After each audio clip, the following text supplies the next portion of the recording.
What's going on, y'all? You know what it is. It is Sunday night, so that means it is sipping on Sundays. Boy, it's North Jackson's finest in the house. Mr. Campbell, Zoe Phillips, man, we got a lot to talk about, man. We really appreciate you all being here, but I got to say one thing. Happy Palm Sunday to all the people out there celebrating Palm Sunday, man. Easter is next week. I know you got your nice Easter fits on and things like that, but, man, Zoe, we got a lot to talk about, man. We got, like I say, college basketball is going on, men's and women, man.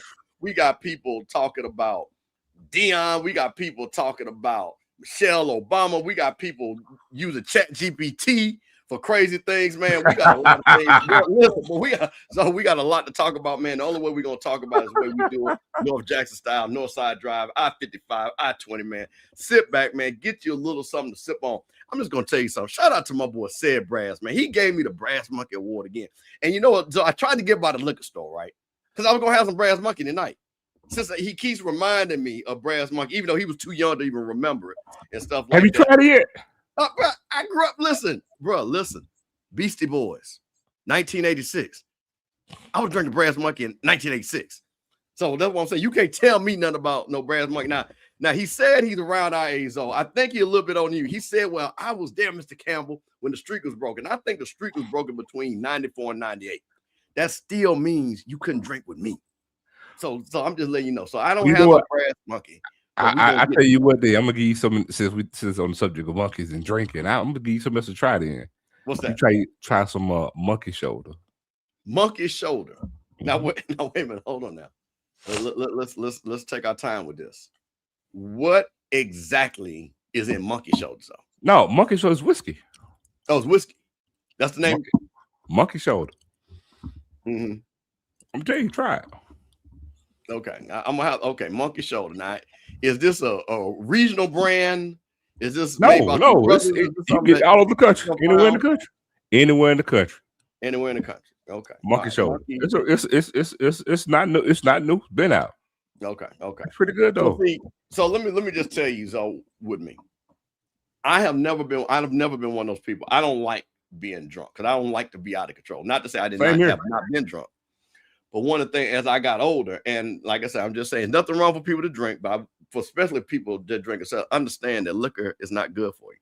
It is really poison in your body. There's nothing redeeming about drinking hard liquor. Okay, now you drink wine, a little bit different.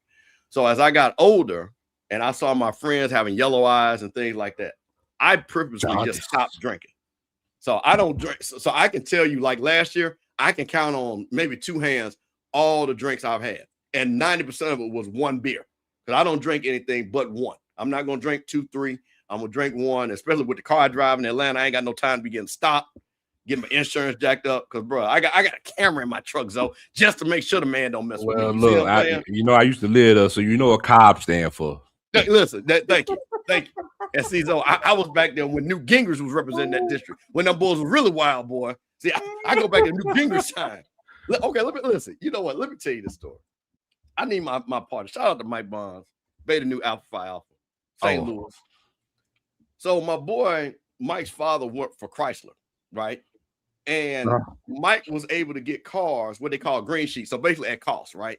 Mm-hmm. So Mike always had a new Chrysler. So at that time, back when Heavy D and them, they was always rapping about Grand Cherokees. You know what I'm saying? That was the thing before Lexus came on. You had the Grand Cherokee. So Mike was one of the few people who had the loaded Grand Cherokee. So I had just moved to Atlanta. And Mike was like, hey, take me to work, because he always got pink eye for some crazy reason.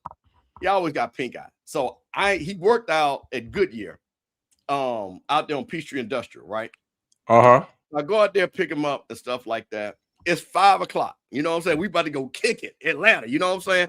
We about to go kick it. So I'm driving and getting ready to get on 285 to go back to Cobb County, right? All of a sudden, I see police lights. Woo, woo! I was like, whoa, wait a minute. So, there's those little bitty medians, and then it's the highway. So I drive up because I'm not going to step on the highway. All you hear is like, get out the car with your hands fucking up. I'm like, wait a minute, what? I mean, I'm not speeding. You know what I'm saying? I'm not doing anything. So I get out the car, I'm all like this. Walk back to me, turn around. So I get to him, and I'm like, you need to tell me what the fuck are you screaming about? Now, this is my young age. This ain't old Steve. This is 25-year-old Steve. Now, my boy Mike is letting down the window. Please shut up. I'm like, no, bro, we ain't did nothing.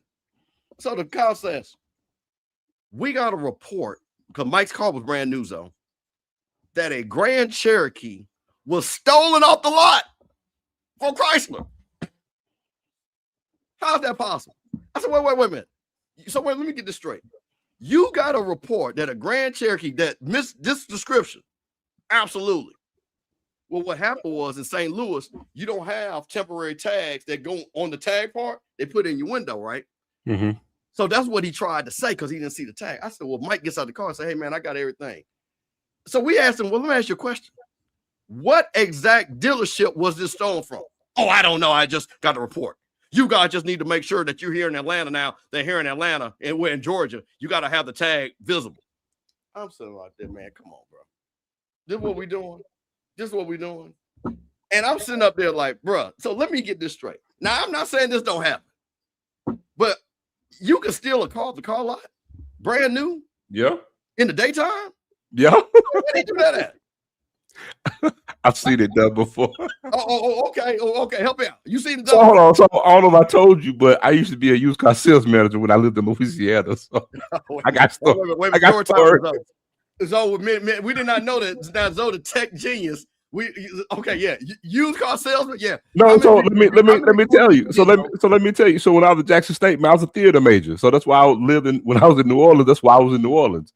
I used to act, man. I did Deja Vu, Glory Road, The Time to Kill. Like I was extras like a lot of movies. So I sold cars. Wait. Yeah. Hold on, bro. Wait a minute. So if I go pull up Time to Kill, bro, you back there in the courtroom scene? Oh, I was just somebody in the courtroom in a Time to Kill. Yeah. So when I was in Louisiana, shout out to Campbell McGowan too, man. When I was in Louisiana, I used to live in Baton Rouge for about 4 years, and I was in New Orleans for about 3 years. So the whole time I was in Louisiana, I shot at the All-Star Ford Lincoln Mercury in Prairieville, Louisiana. So I was a used car sales manager, man. Real spill. For the whole time I was there, man. Well, I started sales. I started at Duplessis Cadillac. People in Baton Rouge know what I'm talking about. Shout out Miss Carolyn, the only female black general sales manager in the state of Louisiana, by the way. Okay. Starting sales and then moved up. But when I was doing acting then, I did Dukes of Hazzard too. Did that in Clinton, Louisiana. Deja Vu in New Orleans. So, when you act, so sales, you can kind of get off and move around like you need to. Yeah. So I was used car sales manager or used car lot at All-Star Ford Lincoln Mercury. So, but to answer your questions, this is around time when Katrina hit and everything else. So yes, I've seen a car get stolen off a car lot. It happens. Back then, it can happen easy if you ain't paying attention. You ain't on your P's and Q's. Oh, okay. Well, listen, bro. All I need to say is that was the last time that me and Mike drove with that Cherokee without that tag right. Because them boys was fired up. Boy, we would get stopped in that Cherokee coming out 75 every time. And then one last thing. I used to stay up Peachtree Industrial also.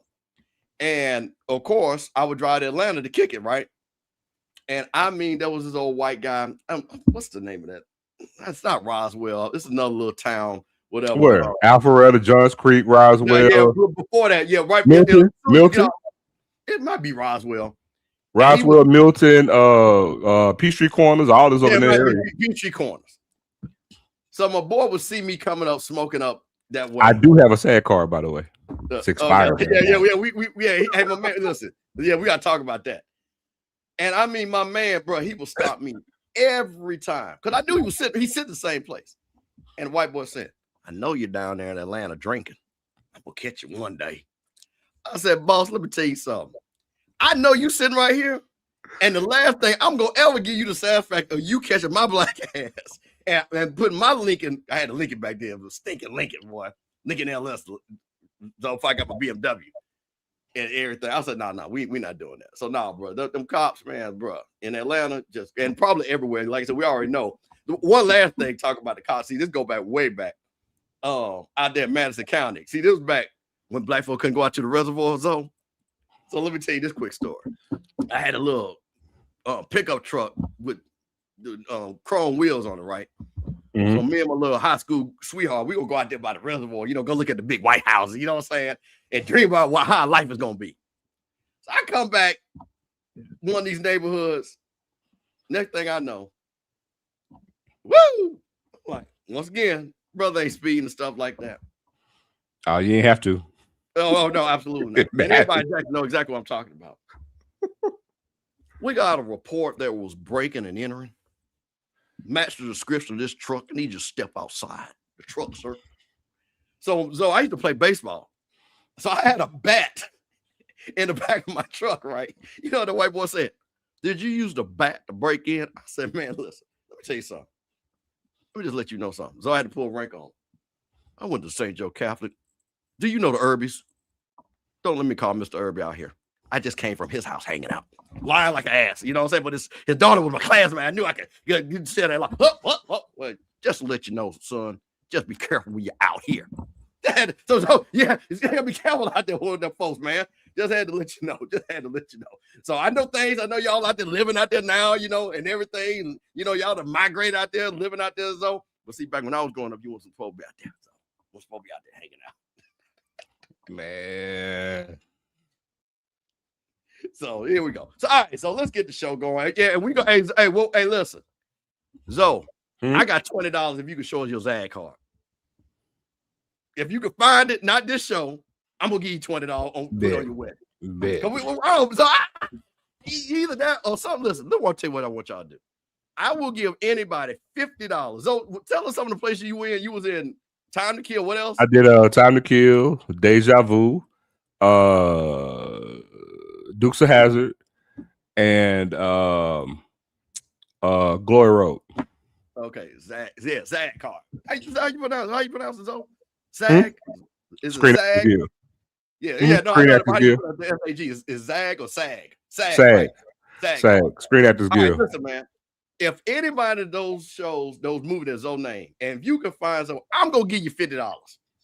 Look, I need somebody to find Zoe in any one of these movies, and I got a hot $50 for you. And look, and a boatload of Mars Bar and Mars Bar commercials, and damn, what's my dude here in Jackson? I forgot so damn quick. Richard Schwartz.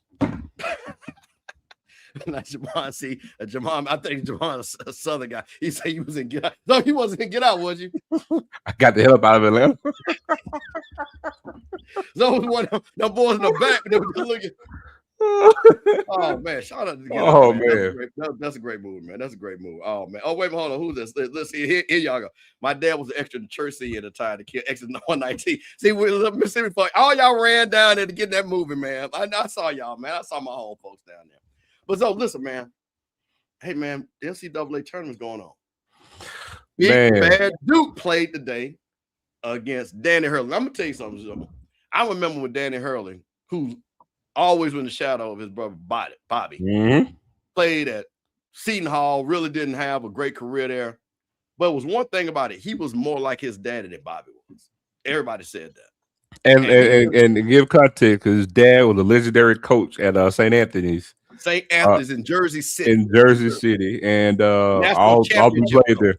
And he was a real well-renowned basketball coach. And Danny more or less took up after his dad as a coach. And as we all know, most of the time, you're really, really great athletes don't pan out typically to be great coaches, just the non-athletic one or least heralded one. And that's what Danny was. Yeah. So, and man, I don't know if anybody, so Jersey City, a little bit closer to New York, but it always had this mentality that, hey, we ain't New York, we ain't Philly, but we tough as hell in Jersey. And that UConn team down 19 points. Duke looked like they're getting ready to sign their trip to Indianapolis. And then this what happens, though. Let me just pull this up. And this what happened.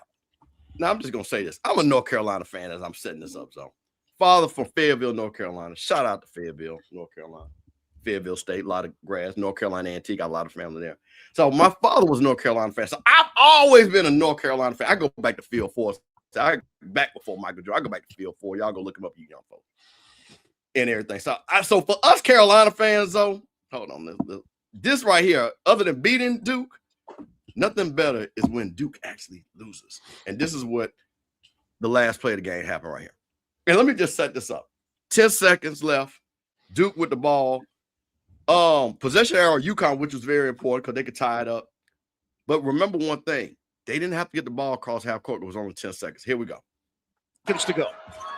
Got to cut and run through the ball. And who better than this guy? Get it into Boozer. Back for Sarr. Ahead. Boozer. That ball deflected and stolen by Mullins. Caravan, 2 seconds. Mullins tosses it up. Oh! It's good. We're point 3. UConn goes in front. Let me just run that back one more time. Man, that's a dagger there. This guy, get it into Boozer, back for Sarr, ahead, Boozer, that ball deflected and stolen by Mullins. Caravan, 2 seconds, Mullins tosses it up. Oh! It's good. We're point 3. Now, let me say something. As a big basketball guy, I wanted to see who was on the floor. I think 3 of the guys on the floor were either sophomore, and with the two Boozer boys are freshmen. Sophomore, I think the other guy, one of the guys upper class. This is what happens when you build your team around all freshmen and don't really know the rules of the game. But it was only 10 seconds left. That's the coach. Well, I'm about to get to it. That's the coach. So 10 seconds left.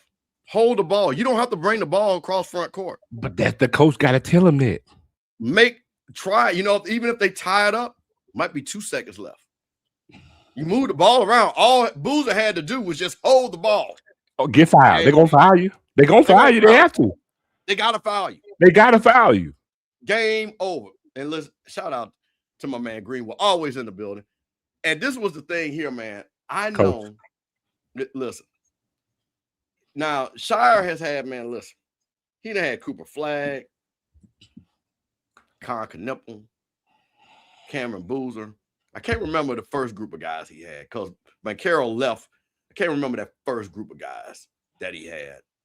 But the bottom line is, this is Duke, all these number 1 picks, all this lineage, and once again, these guys can pull it out.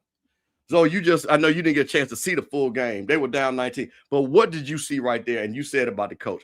And what do you think right here? The pressure with John Shire is going to start right here. Even though they get in the final 8s and stuff like that. And I'm not saying he's in Hubert Davis category because he's getting further than Hubert. But how much pressure you think is on John Shire next year? A lot. I'm going to be honest. I don't think the Duke job is going to stay what it's going to stay where it is. Duke got the money, man. They're going to always, be able to get a coach in there. But I don't think Duke will be what it was under Krzyzewski. I don't. Because you got to remember, Duke is not the flagship school, and it's not a state school in North Carolina. It's a private school. And North Carolina is North Carolina. And again, they just got rid of Hubert Davis as well. But man, I know people look at the fact you got 3 freshmen on the floor. That's even more reason why a coach should know this. You see what I'm saying? That's the very moment that he actually makes the money that he's getting paid. Because I got this inexperience, I got this great talent, this great inexperienced talent on the floor in a pressure situation. This is the time when you rise as a coach, because I should be mindful. Look, that's why I say, man, coaching is easy. We try to make it all, what it really is. It's simple. Just like football is running, blocking, and tackling. Man, basketball is, boxing out, rebounding, making your shots, making good passes. It's simple, man. All he had to do is, man, look, just get the ball in bounds, hold the ball, get fouled, make a free throw. We win the game. By even saying that and doing that, you take the pressure out of it. Because really, it's not a pressurized situation. All you got to do is get the ball in. Yeah. We don't, because here's the thing. We don't have the ball in with no problem. No, I'm saying, no. But they got it in, but then he didn't tell them just get it in. Because had he told them that and instructed them on what to do, coached them what to do, that last play wouldn't have transpired. He didn't. And some people say, well, you got this great talent. Talent isn't anything without the coaching. It's a happy marriage. You have to have both. You can't just talent your way to a championship. There has to be some coaching in play in some shape, form, or fashion. Because if that was the case, man, Calipari would have won way more championships. But you know why he hadn't? Because he would get out coached. It's a good marriage. It's a good marriage of the two. but it's totally on the coach. It's not on the players at all. We can sit there and say, if Boozer just hold it. No, Boozer doesn't have the experience to know that he needs to hold it. That's the coach's job. No, he doesn't. Hey, guys, we got 10 seconds left on the clock. How many timeouts do we have? We probably don't have any timeouts. We'll run this play. Just get the ball in. Let me make sure I got some good free throw shooters in. Get fouled. Do not move the ball. There shouldn't have been one pass made once the ball got in bounds. It was 2 other passes. Only one pass needs to be made. They would just get the ball in bounds. Hold it. Because if I just hold it, they got to foul you. They got to foul you. You don't even have to worry about getting the ball all the way across court. You don't. All we got to do is hold the ball. Hold it strong. Even if they get the possession error, which again, and watch. Hold on before. And watch this, Steve. And then guess what? If you get fouled, you go to the free throw line. If you make one, that's really all we need. That's it. Because even if they make a shot like they just made then, it's a tie ball game. See, again, that is coaching. A failure to coach in a pressurized situation caused that loss for Duke. I want to see one thing, and then before I want to, because I was about to pull up something, but I want to see one thing I was curious about is the time when Boozer had the ball, Big Boozer. Because I thought it was the little Boozer. Let me see which Boozer was it. Let's see here. Because that was the thing. That was really key to your point. And why did he even throw the ball? Let's see. Here we go. Let me get that up one more time. So, again, 10 seconds left. And so, again. Seconds to go. And run through the ball. And better than this guy. Well, that's Big Boozer right there. Get it into Boozer. Back for Sar. Now, this is his brother, his twin brother right here. So you got 7.3 seconds right here, Zo. Right here. Ahead. Boozer. Threw the ball at 6 seconds. So again, right here, how many? If he would have held the ball right here, Boozer back for Sar. They got to call a foul. Boozer. That ball. At least we got it down at least to 4 seconds. He would have got down till about maybe, I'll say 4 point something. Yeah, 4 point something at least. Mm-hmm. At least. Now, hey, listen. Now here's what I'm gonna say for the young fella. I understood what he was trying to do. These guys are open. Okay, I'm gonna give them respect. These guys are open. But again, as they say in football, when you pass it, 2 out of 3 things can happen. 2 of them are bad. And this is what happened here. Either you can intercept the ball, get the ball knocked out, which what happened, or you could just hold the ball. I'm gonna tell you what it was, Steve. It was inexperience. He wasn't thinking. 2 seconds. He was just doing something he wasn't thinking clearly. And that's the issue with inexperience, not thinking clearly.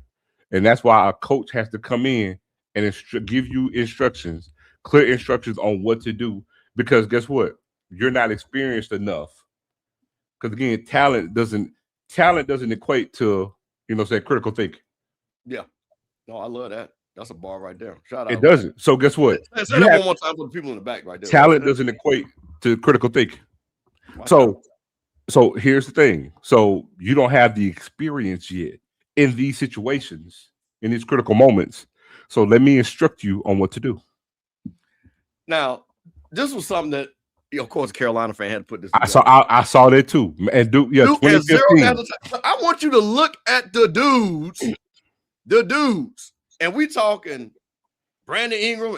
I think he was second pick. Luke Kennard, Jason Tatum was 3. Bagley was 2. Zion Wilson was 1. Gary Trent Jr. Go back, Gary. I'm talking about guys that was in the top 5. I'm naming. Oh, these are guys are top 5 that I'm naming. Wendell Carter Jr. All these guys. Thank you. All these and a lot of these guys were on the same team. Man. Okay. Pablo Beccaro, Jalen number 1 pick. Now for the Hawks. Man, hold on. Damn, Duke has had 3 number 1 picks. 3 number 1 overall picks. Yes, in this time. Hold on. 3 number 1 picks. Paolo Beccaro, Zion, and Cooper Flagg. Yes, sir. God, and Kyle Knipples is probably gonna be the rookie of the year because he done ran his boy down. Dog. And Blues is gonna be a top 4 pick. They had 3 number 1 overall picks. Shit. And all those, like he said, and all those are mostly 90% of them. And matter of fact, all of them, I think, on this list are all freshmen. I'm pretty sure everyone on this list, well, Luke Kennard might not have been a freshman. I'm pretty sure he's not a freshman. But everybody else, Trey Jones might not have been a freshman. I think he stayed another year. But everybody else, Mark Williams might not. Rocky said freshmen don't win championships. No, they don't. But I'm just looking because this is going to tie into something. Now, how much you think Duke NIL? Could we not agree Duke probably got top 5 NIL payments without blinking, though? Does what? Does Duke probably has top 5 in NIL payouts? They're got to be. Oh no. They probably top 10, but I can't just guarantee they top 5. You don't think so? I'm not gonna say that they ain't, but I can't guarantee it because I believe they're more than 5 and lower than down to 10. That's let me tell you why. Because man, it's some teams that's in the top 10 that you ain't necessarily thinking that's in the top 10. Well, see, great setup. Keep going because you about to set up my next topic. Go ahead. So yeah, no, I agree. Now there are people that are paying money, but I'm just gonna say somebody in the chat see if you can find out basketball NIL because I know for a fact Kentucky is number 1 overall with $22 million, which is gonna tie us into something. So I saw something that just got reported that I think the Jackson State folks should probably. I'm gonna say this. I know Jackson State people are not upset. It was more people, Rocky, that was kind of couldn't believe what this story I just said. I'm gonna share this right here, so that I just saw. We got to talk about this because this is J-Town, and this is for the parents out there. Kentucky, let me make that big for my folks in the back. Duke is top 5. Huh? They top 5. Yeah, well, I thought. And do you know what number there? What number there exactly? Do you know? It doesn't say, but the top 5 is Kentucky. Well, I guess going by this, they're number 2. So Kentucky, Duke, then Arkansas, then Indiana, and then Louisville. That's all. And then the rest in the top 10 includes Kansas, UConn, Arizona, BYU, and then Tennessee. There you go. There's no doubt about it. It is no doubt about it. BYU was crazy. Them Mormons, because AJ the Bonds was supposed to go to Carolina. Them Mormons came out there with them checks, boy, and got him out there. And he was right there talking about, he's African, and I think he might be that, some of them Africans are Mormon, which is interesting, but I ain't gonna get into that. But see, my point is you're gonna have, you probably wouldn't think that Louisville will be there.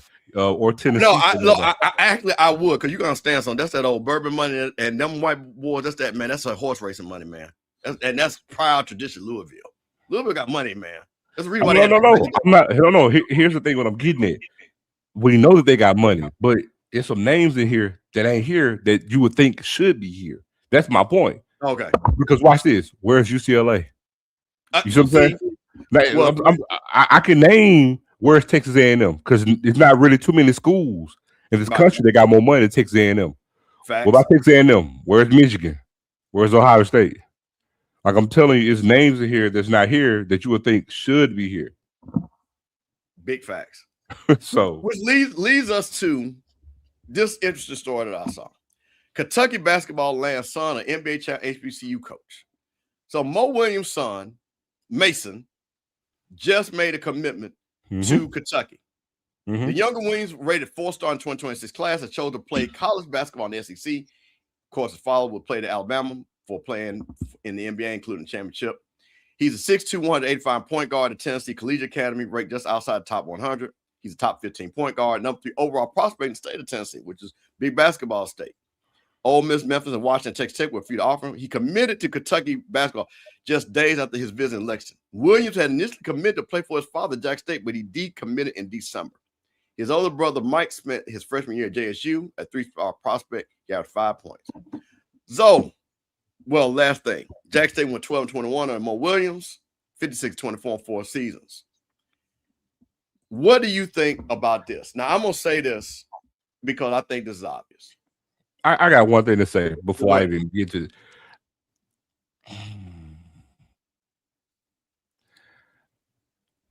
me personally. I got a problem with HBCU Game Day writing this article to begin with. Me personally, I'm not shocked by that. Me personally, because this article is kind of like a slight, because it's almost like, oh, he was committed. Him being committed to Jackson State was a footnote, when the fact that he is Jackson State basketball coach and his son is the reason why it has an HBCU tie to it to begin with. So we want to make Jackson State a footnote in this article, when the fact that Jackson State is HBCU is the sole reason why you're even clinging as an attachment to write the freaking article. So it's just that, but it's par for the course for how they do. Because, you know, I'm gonna always make sure that I bring this up. And shout out to Steve Gaither, cool dude. I have no bones to pick with him whatsoever, right? But I always make sure I bring this up about HBCU game day. Pre-Deion Sanders, they didn't give two shits about the SWAC. I'm gonna let you finish. So let me make sure I put that there, because there was no SWAC coverage. They would literally make a point to like maybe get Grambling for the Bayou Classic or some shit like that. But whatever. But now to this point, man, shout out to Mason. Him and Mike actually both won a championship at Germantown High School, as well as Sam Funches out there, man, who signed with Gonzaga. But man, kudos, man. Look, first off, congratulations to Mo. Mo did his job, man. You got some of your boys, man, to get a free education in college, which what any parent should be striving for if your son play any type of athletics, because the goal is not necessarily the NBA, is to get a free education. In NBA or NFL or anything else is landing out. It's just extra. It's a bonus if you can get there. But man, this kudos to him. You know, I know some people may feel like, oh, because his dad Mo is coaching Jackson State, he should automatically go to Jackson State. Man, listen, I'm not one of those parents, bro. I believe a child should live and run the course of their own life. And, you know, shout out to Mike for going to Jackson State. You know what I'm saying? Freshman year, I think he took a red shirt this year. Right. But if we're under this estimation that every kid that Mo has should automatically just go to Jackson State, then you'd be mistaken. And we shouldn't be giving him a hard time if he chooses not to. Look, last time I checked, man, Archie Manning is Archie Manning, right? Ole Miss football great. His first son, Cooper, went to Ole Miss. Hey, did Peyton Manning go to Ole Miss, bro? Absolutely not, because he was scared. I'm gonna tell you the story about that, but go right ahead. Listen, went to Tennessee. Eli. Look, went to Tennessee and went to Tennessee solely because of David Cutcliffe, Randy Sanders, and forgot the old head coach, Philip Fulmer. And I tell you what, and literally, Archer would tell you Peyton made a damn good decision. It was the best decision for him. And they got a lot of flack because, man, you can't send your boy here. Oh, but listen, Zoe, you gotta understand something. I was in it beyond. It wasn't a lot of flack. No, listen. I remember Archie got his own. Listen, let me just say one thing. Archie got, and the reason, that was the main reason why Eli went. That was one of the main reasons that Eli went to Ole Miss. I remember it vividly. Trust me, I remember it well. Peyton is just, you know what I'm saying, a year ahead of me. So I remember all of it very, very. Him and Joy Kidd, Marcus Nash, when they all signed together. But the point I'm getting at is, man, every child has to live their own life. And I'm in the minority of forcing your child to go somewhere where you want them to go. It's their life. You know, my daughter is an amazing softball player, right? Amazing softball player.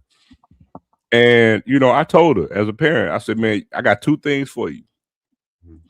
You give your best effort because it's you versus you. And if you make a decision, you support your decision, you stick to it. We don't quit. But now at the end of the year, if you don't want to play anymore, then you don't have to play anymore. But if you decided you're going to do it, you're going to do it. That's it. Because guess what, man? I told her, guess what? You the one that got to go to practice. It's your life. You play it, not me. So I don't agree with people wanting to force their kids to do something or force decisions for them just because other people want to win a game or something. So no, man, kudos to Mo. And Mason and Mike, they're two totally different kids, and they're not even Mo's older child. If I'm not mistaken, Mo's older son with the Alabama with Mo as well. So, and he's coaching on staff. But nah, man, it's cool for him. And who knows? He may go to Kentucky for 1 year. Who knows? Look, he either gonna be good enough to leave after 1 year and get drafted, or who knows where it may go. Hell, he may end up back in Jack State. We really truly don't know. But this whole thing, like he just got to go to Jack State, nah, man, that's the wrong energy to have. Rocky, it's not even about wait before you get going, because me and Zone don't finish this. No, and this whole thing is just like, and it's almost like basically like saying, oh, you can't recruit your boy. You can't say that. Got a lot of noise in the background. Rocky, that's you. Rocky. Is that me? Yeah, that's you. I'm sorry. Yeah, go ahead. Just mute yourself real quick. Okay. Yeah, this whole thing is almost like saying, oh, you can't get your boy to get here. Nah, man, how dare anybody say that to him? Right. So anybody. This is my thing. First of all, he ain't the first son of a coach whose son didn't go play for him. Facts. I want to start there, and I'm gonna tell you something. I'm gonna go way back. Zoe, you probably remember this. You probably was in high school. You remember Allen Houston that played for the Knicks? And Wade Houston was coaching in Tennessee. Wade Houston was an assistant to Denny Crum. Allen, now this is when Louisville was rolling, okay? Rolling. Yep. They gave Wade Houston a job at Tennessee. At this time, Tennessee was horrible in basketball, in men's basketball. Horrible. They didn't have nothing since Ernie Grunfeld and my other guy, and Bernard King. You know what I'm saying? The Bernie and Ernie show. That's how bad they were. He went, now he was a USA Today top 5 player, had everybody want. He was supposed to go to Louisville. You know what he did? He went to go help his dad out. And that was one of the worst mistakes, even though he got drafted in the first round. But Allen Houston coming out should have been top 5 pick. I think he was like 10 or 11. Let me tell you to that story. Funny thing, right? A really, really, really good friend of mine, his first cousin name is Donald Watts. I'll peel the cover back for you. I'm sorry, Tony Watts. Think about his brother. Tony played at Mississippi State and was a dog when Allen Houston signed with Tennessee. Tony Watts is the son of Slick Watts. Slick Watts. Slick Watts wore the headband. Slick Watts is who popularized the headband for the Seattle Supersonics in the 70s. It's from Rolling Fork, Mississippi, by the way. Played at Xavier, got drafted, and had a nice career for the Seattle Supersonics. Right? Tony Watts' his son. They lived in Washington State, which was an anomaly at the time. Right. But they had Mississippi ties because, Slick Watts is from Rolling Fork. So shout out to Jason, man. I know you've probably seen the Jason Word, whose dad is Roscoe Word, legendary football player at Jackson State. All right, so for a story, so they was competing because it was an anomaly for Mississippi State to even get a player of Tony's caliber, and Tony was a dog at Mississippi State. They both signed the same year, Tony at Mississippi State and Allen Houston for Tennessee. And coincidentally, Lindsey Hunter was at the same time as Jackson State, which Allen and Houston, Allen and Lindsey ended up being drafted together. So this is my thing, and again, and I want to be very clear. I want to be very clear. This was not Jack State people talking about why he didn't go to Jack State. Jack State people understood the game and have respected. So I want to be clear that but of course, you got folks that want to put their 2 cents in, and I ain't got no problem with it. But this is a business decision. Kentucky had the number 1 NIL at $22 million. The kid gonna get at the minimum, he gonna get $500,000. And I'm just saying, and I'm lowboating that. At the minimum, he gonna get $500,000. So you have your son that has the opportunity to play anywhere he wants to play. First of all, it's his decision where he wants to play, not yours. It's his opportunity, best opportunity. Kentucky made the tournament. They got to do something next year, or Pope is going to be up out of there. So whatever they're going to do, they're going to try to get the best players. So I don't see why anybody made a big deal out of this when this was a business decision. And like you said, if it don't work, guess what? He always going to play for his dad, which is no problem. And shout out to my man V Matt. We said it right here. Jeff Capel, that's right. It's daddy. Perfect analogy. Sure did. And his other brother didn't. His other brother went to play at Carolina. So this is the thing about when people were making this like a big deal, when this is like, bro, this ain't no big deal. This young man got every opportunity. And if that was my son, my daughter, and I was the coach of FAMU, as much as I love at Jack State, love Jack Grambling, love Grambling. And they said, you know what? And I was big time. And they were like, hey, go get a little Steve, 500 grand. I'm gonna be honest. I know y'all. I'm gonna be honest, and y'all might think I'm capping, but if it's my child, the money is an afterthought because he got the offer at other places. I'm being real. Kentucky is not the only school that's offering him money. So what I'm gonna tell my child is, you make the very best decision for you. Because guess what?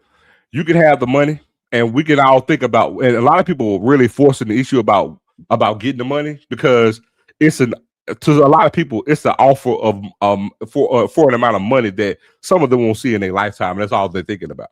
I'm gonna keep it a buck. But money's not the forefront of the issue for me. If it was my child, I would literally say, make the best decision for you. I'm not saying go Jack State. So for anybody who's coming thinking that's what I'm saying. No, I'm not saying that. But if you want to go to Jack State, go to Jack State. But you make the best decision for you. Because at the end of the day, money or no money, you have to live with the consequences of your decision. Point blank period. Nobody's going to practice for you. Nobody's going to have to live through the game for you. I'm not worried about you giving money to me or your mom. Right. None of that. It's your money. Yeah, I mean, yeah, you could help and do something for us, whatever. End of the day, man, it's your life.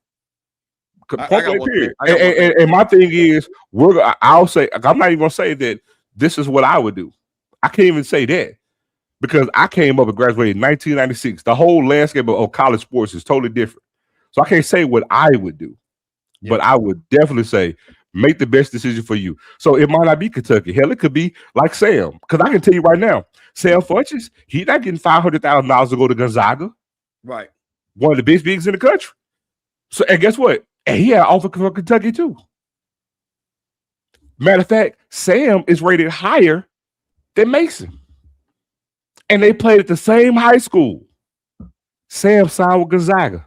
He's not getting $500,000 to go to Gonzaga. I'll just tell you that now. So my point is, so if I got a kid, before anybody come here, so is Sam is wrong for telling Sam Jr. to go to Gonzaga or going to Gonzaga over Kentucky? Because Kentucky offer more money, right? So was he wrong to tell his son to go to Gonzaga? Because, most people make the decision solely about money. Yes, he's going to get paid some. But, you know what I'm saying? If it's that, then it's almost like my child is for hire. Your decision is based on who gives the most amount. Right. So if Michigan is giving $1 million and Kentucky is giving $750,000, no, you can't your ass to Michigan. I disagree. I wouldn't do that. I would say you make the best decision of where you want to go. Now, I'm going to say this. It's always about fit and where you're going to, because again, there's a lot of people that, again, money is the root of all evils and everything. And I'm going to say this real quick, though, just as a joke. If Steve Jr. getting $500,000, he buying me and his mama something. I'm just telling you, bro. I got to get something. I'm just trying to tell you, pay off the Escalade or something, bro. You got to do a little something for your boy. All right, Rocky. Listen, we got you up here. So both of you gentlemen have made very compelling points, right? And I want to go back to the Eli point, right? You guys are almost told a Mississippi tall tale by framing the conversation the way y'all did. Y'all do remember that David Cutcliffe was the head coach at Ole Miss, right? When Eli signed. Rocky, listen. I said that. I'm telling you. I said that. Okay. I said that. All right. Because I said Cutcliffe.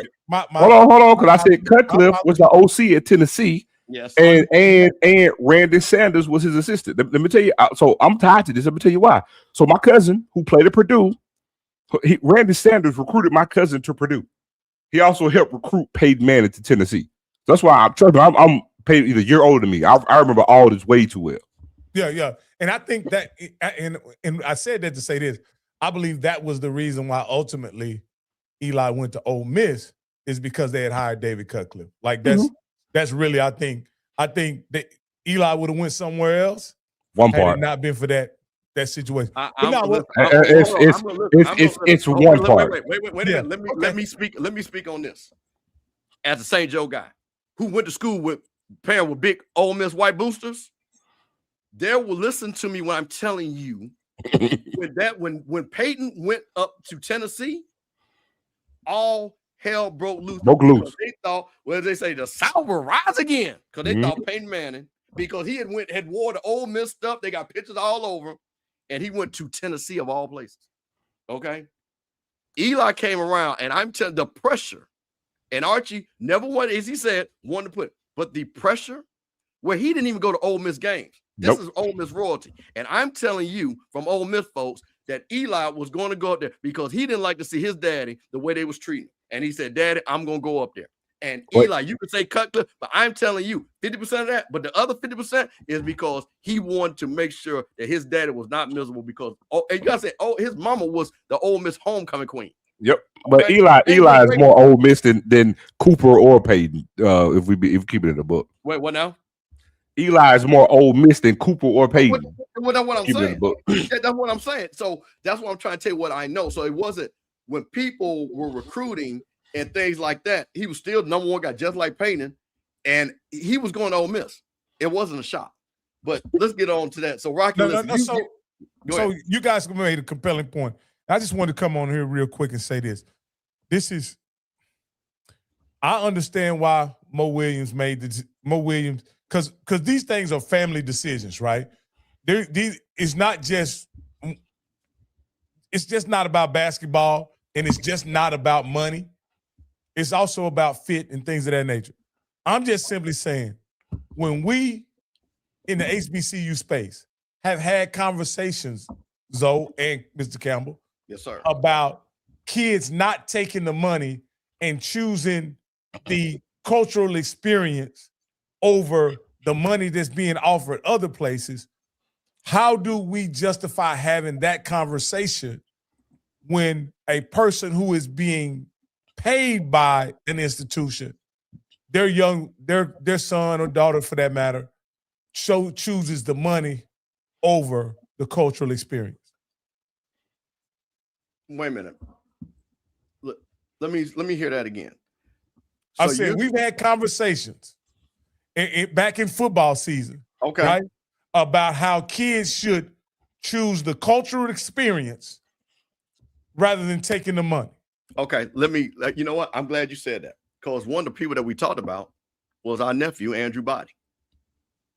And people said, Andrew needs to go get money. So like I told you guys, I used to be an agent.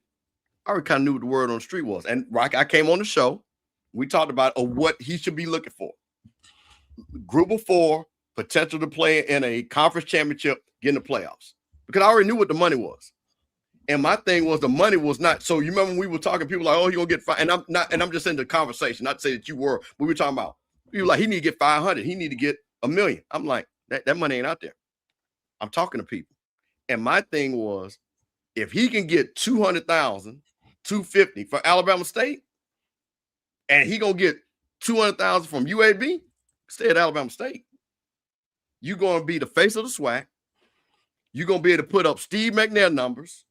You're going to be able to showcase more than play for a really bad team at a lower level group of 4. So that's my thing. Now, if you got a kid that some of these kids are jumping up and going to play and get money, then fine. But for somebody like Andrew, that was going to be the face of SWAC, and there were other opportunities I know, far as with his fraternity. I know those guys in the fraternity trying to get him money, and they're getting them money. I know other people that are talking to him. There's a lot of money he's going to make being the face of the SWAC, compared to being at UAB and they go 2-10 and he getting his head knocked off. That's my thing. So you take $350,000 at UAB, get your head knocked off, or take $250 at Alabama State and be a superstar and be a legend. Let me say this too. Going to an HBCU, the only thing that an HBCU has to offer is not just cultural experience. So it's not a black and white. You go HBCU, cultural experience, or go over here as a business decision. It ain't that black and white. You get money at the HBCU too. HBCU basketball is different from FCS football. So you're getting paid. No, it's just at certain institutions, you make more money. Simple. It's simple. So that's not the only thing that HBCUs have to offer. I mean, they play a typical non-conference schedule just like those Power 4 programs. Now the talent gets weak, the competition decreases obviously in conference play more so than those. But just like you can have the Fab 5 at Michigan, you can have a Fab 5 in an HBCU, and they can literally change because the players can change the total outlook at an HBCU or any other basketball program. It can happen. All it takes is a great investor to do it, and all you need is one damn good year. Because I can assure you, it's just like we talking hyperbole, right? We could sit there and say, okay, what if you had 5 dynamic freshmen to go to for one season at an HBCU and they do some groundbreaking shit? It's going to get more, not just ratings, but probably even from a marketing standpoint than it would like at a Duke or North Carolina. Because we're talking about something that never happened before. Because I remember vividly what it was like when the Fab 5 were at Michigan, representing the Huaraches and everything else. So players make the movement. But not to get too far in the weeds, I just want to state that going to an HBCU, the only thing that HBCU has to offer is not just cultural experience. I just want to say that because we need to stop with that narrative. Like, oh, you just go here for this, but really you go over here for all of this. It's not true. HBCUs pay too. Bethune-Cookman had $1 million NIL, right? Well, that's not every HBCU, so we're not going down in the weeds from it. But I can say, guess what? Not every D1 program is paying like Kentucky. Like, we know this. But the same token, HBCUs are paying. But they're you got some that can pay, some that can't. But they do offer the culture experience as well, Rocky, to that point. But they have other things as well because my point is, and I'm not trying to be devil's advocate here in what I'm saying. I'm just saying that, to be frank, it's not black and white. There are so many other things at play into a decision. It is fit. It is cultural experience. It is, what degree do they offer? Hey, am I really a serious contender to get to the NBA? Or, where's the school located? Do they have my major? Do I like the coach? Hey, is it a coach on the hot seat? My AAU coach is fit to become the head coach of this particular program. Like, you have so many parameters as to, because basketball is different. It's totally different. And one player can shift the paradigm for any particular program. And so that's why basketball is different. But because you've had a 5-star player sign with Howard coming out of high school, loves his experience, right? End up leaving. Have we heard from him again? So my point is, you had a 4-star to sign with North Carolina A&T and played damn well at A&T. Then he ended up leaving. I think he went to Wake Forest or somewhere else, and actually had an okay career. Duncan Powell, what was his name? You look at what Deshaun Ruffin is doing at Jackson State. A whole lot better at Jackson State than he was doing at Ole Miss. But again, yeah, he was making more money at Ole Miss, but Deshaun loves it here in his home. But again, it's other outliers to that. That's all my point is. And I get what you're saying. What I was moving to is my criticism, and I was one of the people who text Mr. Campbell and mentioned that it was surprising to me. There's a couple things that surprised me about it. Now I don't know much about basketball recruiting or anything like that. So everything I get is reading from sources that I have. Okay. Just reading. Everything I looked up when I researched the kid is, in some places he's a top 100 kid. Mm-hmm. In other places, he's like a 200 kid.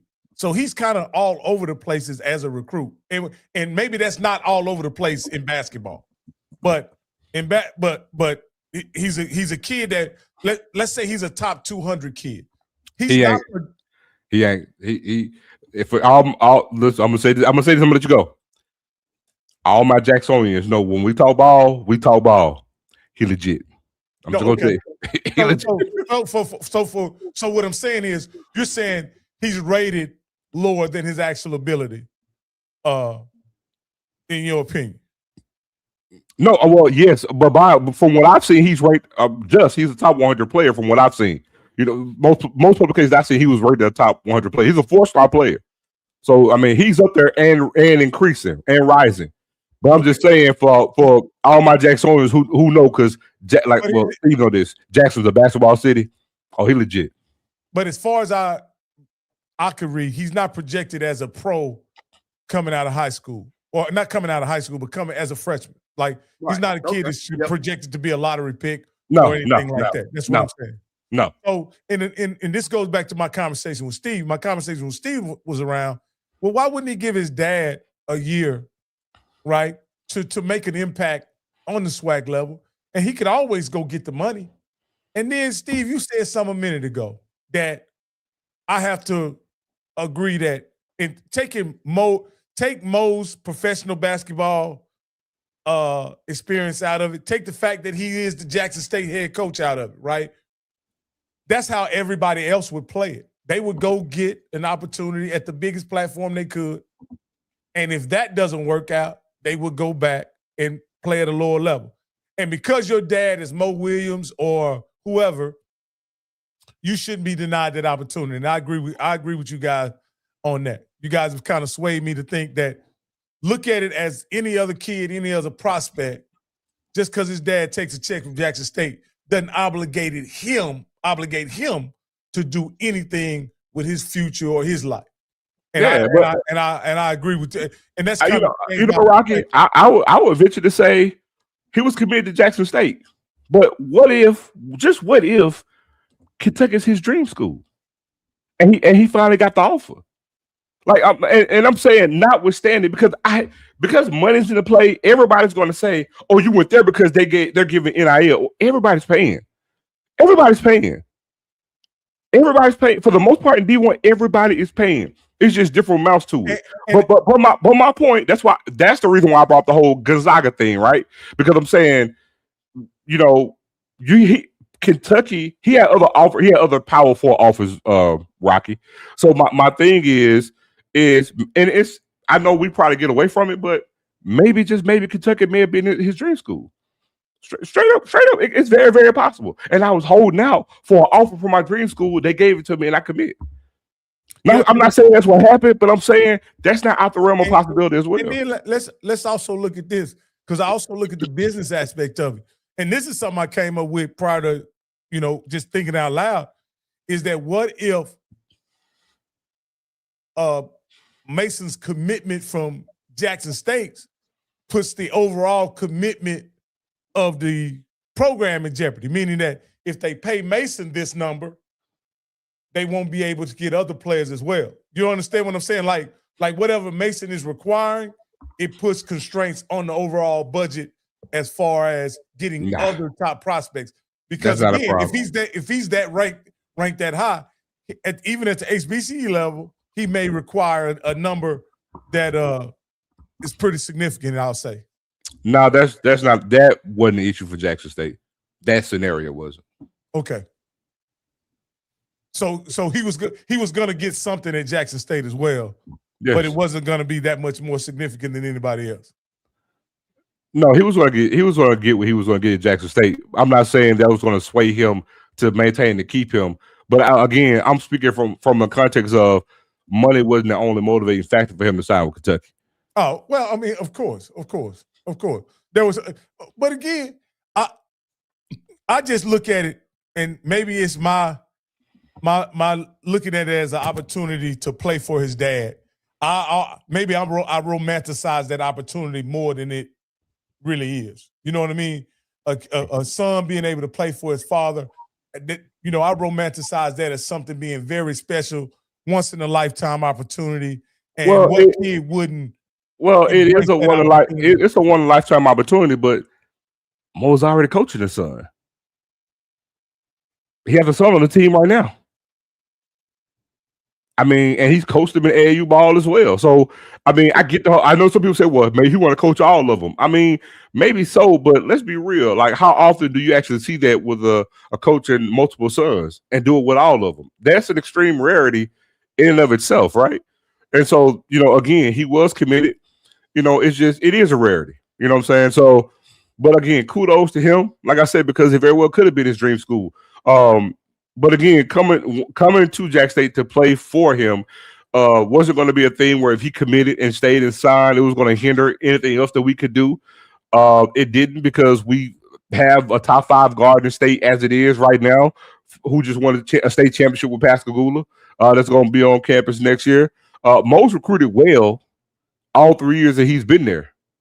Top guys in the state, and they've gotten paid too, Rocky. But again, no, they're not making Kentucky money, but they're getting paid. Jackson State leads the SWAC in a cost of attendance, and have every year since Mo's been there. Believe it or not. And that's not the only thing that they rely on. But again, being truthful here, no, Jackson State's not paying, not even a top 50 money for, each individual player, but they're paying them. And again, as they do better with funding and sponsorships, that can increase possibly, right? And even if they do, they're still, we're just keeping it a book. No, they're not paying what Kentucky's paying for obvious reasons, right? But again, that's not the only motivator, for all these players signing. It could be a multitude of things. Some guys don't even just want $500,000 or $1 million. Some guys want, hey, man, you got to, give me a car, $1 million, a whole little checklist, as we know, right? Look at the kid from Kansas who signed with Kansas and didn't even want to play. He played like 10 games this year, right? So, I mean, it's the cost of doing business. But kids are going to different places for different reasons. Hey, fellas, I appreciate y'all letting me on, man. I just wanted to bring that up and talk about that, man. Like I say, I mean, y'all definitely kind of, elevated my thought process about what was going on around this issue. Like I said, as a father who has 2 sons, I just thought, the romanticism of coaching your own kid was such a compelling opportunity. I just thought, it would be something that both him and his son would embrace, especially at an HBCU, but you guys have definitely made a clear understanding that that's just one aspect of it. There are other factors that, and that bread don't even matter. Is absolutely one of them, but it's not only thing. Yeah. Side factor. All right, then, fellas, I'm out. Y'all be good, man. All right, Rock. It's Rocky Miller, co-host of HBCU Coach's Corner. Rocky don't even know, but we got a show on Tuesday because I got a big time guest that just contacted me that wants to be on Tuesday night. We're going to talk about that on the end of the show. So we're going to take a quick turn, talk a little bit of HBCU politics, just a little bit before we get back on the sports thing. And it's something that I saw that, again, you got to, and listen, man, my first thing is, a lot of people know my family, they march. It's all about voting for me. I'm going to start with this. I don't care what your political affiliation. I just want you to vote. But I do want you to vote on facts, not on fiction. And some of y'all didn't vote, and some of y'all voted on fiction. I'm not going to say which side it is. I'm just going to leave that. But so I saw this, and this is why I say voting matters. So let me pull this up and see what you think about this. Because this right here is one of the most asinine things that I saw. But as they say, there was a happy ending to this story. But the headline, because we got to love the headline.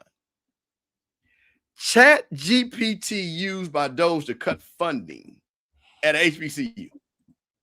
I'm going to say that one more time, Zone. Chat GPT used by DOGE to cut funding at HBCU. Scroll on down. Documents revealed that the DOGE worker used Chat GPT to determine whether or not North Carolina Central got funding cut. North Carolina Central revealed that a federal grant was terminated after the government used AI to evaluate whether the project was related to diversity, equity, and inclusion.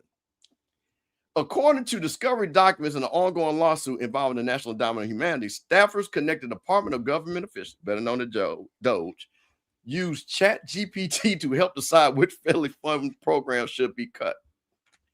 Among the grants reviewed were 3 tied to NC Central. In one case, Chat GPT asked whether a university project related at all to DEI. The project focused on helping faculty and staff use materials from digital NC and the NCCU archives to create teaching resource and course modules while engaging the broader university community and Durham residents. Chat GPT answered that the initiative did relate to DEI. It was said to promote diversity, equity, and inclusion.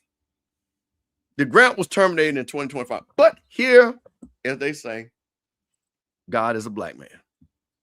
The award totaled over $89,110 over 4 years. Well, by the time the grant was cut, the school had already spent most of the funds, and only $5,977 was remained that could no longer be used. So, the Trump administration hiring the best people. We want people that are qualified.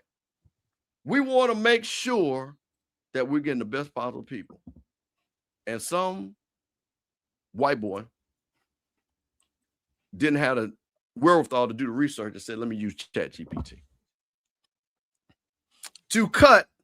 And thank God, like I say, thank God there is a God that it was at the back end and smart for central, because we all know, anybody know that work in education or anywhere, if you get a budget, you better spend it. So help me out here. What am I missing to not see why is this not a big problem right here and why people are not going nuts and not right and going crazy? Well, let me say this. I want to say something.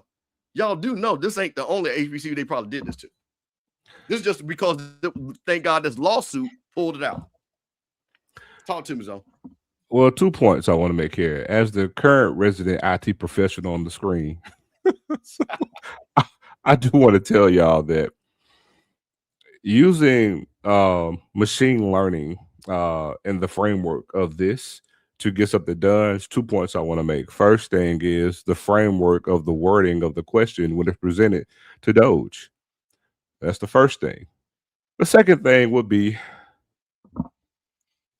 if I were to put in anything using the framework of the questioning and put DEI and framing my question or statement to deny funding, it's easy to pull that, because everything that you see right now is what? The removal of DEI. So what that statement doesn't tell you is the framework of the statement and the question that was put in to assist in getting the denial or the dismissal or the cut for the funding. So what's very telling that the article is not stating is the person who did it, because it shows, number one, racist, or number two, racist agenda. And that by itself is the problem. Because again, when you frame things, or if you're typing certain things, machine learning, ChatGPT, all of them, DOGE, Grok, all of them, it learns the way you ask questions, and it learns the type of answers, and it learns the type of answers that you want to give back. So there's a lot of moving parts within this. But at the end of the day, what it goes to tell you is, if you have an agenda for what you want to do in regards to what you question and what you give for statement-wise, and to the machine learning apparatus, is going to give back what you put in. And it's learning the ways in which you put it and how you want it back. Here's the thing, and everything was correct. But this goes back to the whole point. What they used the funds for had nothing to do with DEI at all. Zero. No. Had nothing to do with DEI. It doesn't have to. When I want to frame to get you denied, I can input what I want to put in. And again, it's enough negative jargon out there throughout the world, right? When you put in those particular words or hot words to assist you in getting a denial. So it's not about what, you know what I'm saying, what is, you know, to your point, Steve, it's not even about whether DEI has to do with it or not. If I'm going to seek to get you a denial, I'm using ChatGPT to assist me in wording it the best way possible to get you that damn denial. And so again, that's just, you got to be a bad, you know what I'm saying, manipulative SOB, racist SOB in doing so. And again, some people won't stoop to no bounds to deny people in any shape, form, or fashion. You know, man, it just, man, you know, again, you know, and then we might have time. We talked about something else. We're going to end that with that another topic of a person.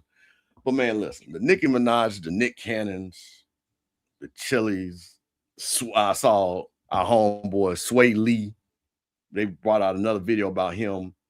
Man, some of y'all just need to stop. Stephen A. Smith on here. Like I say, let's keep it a buck what he got going on. Again, if you about policies, because listen, go Google my man Rufus Montgomery. That's my classmate. That's my boy. He one of the top Republicans.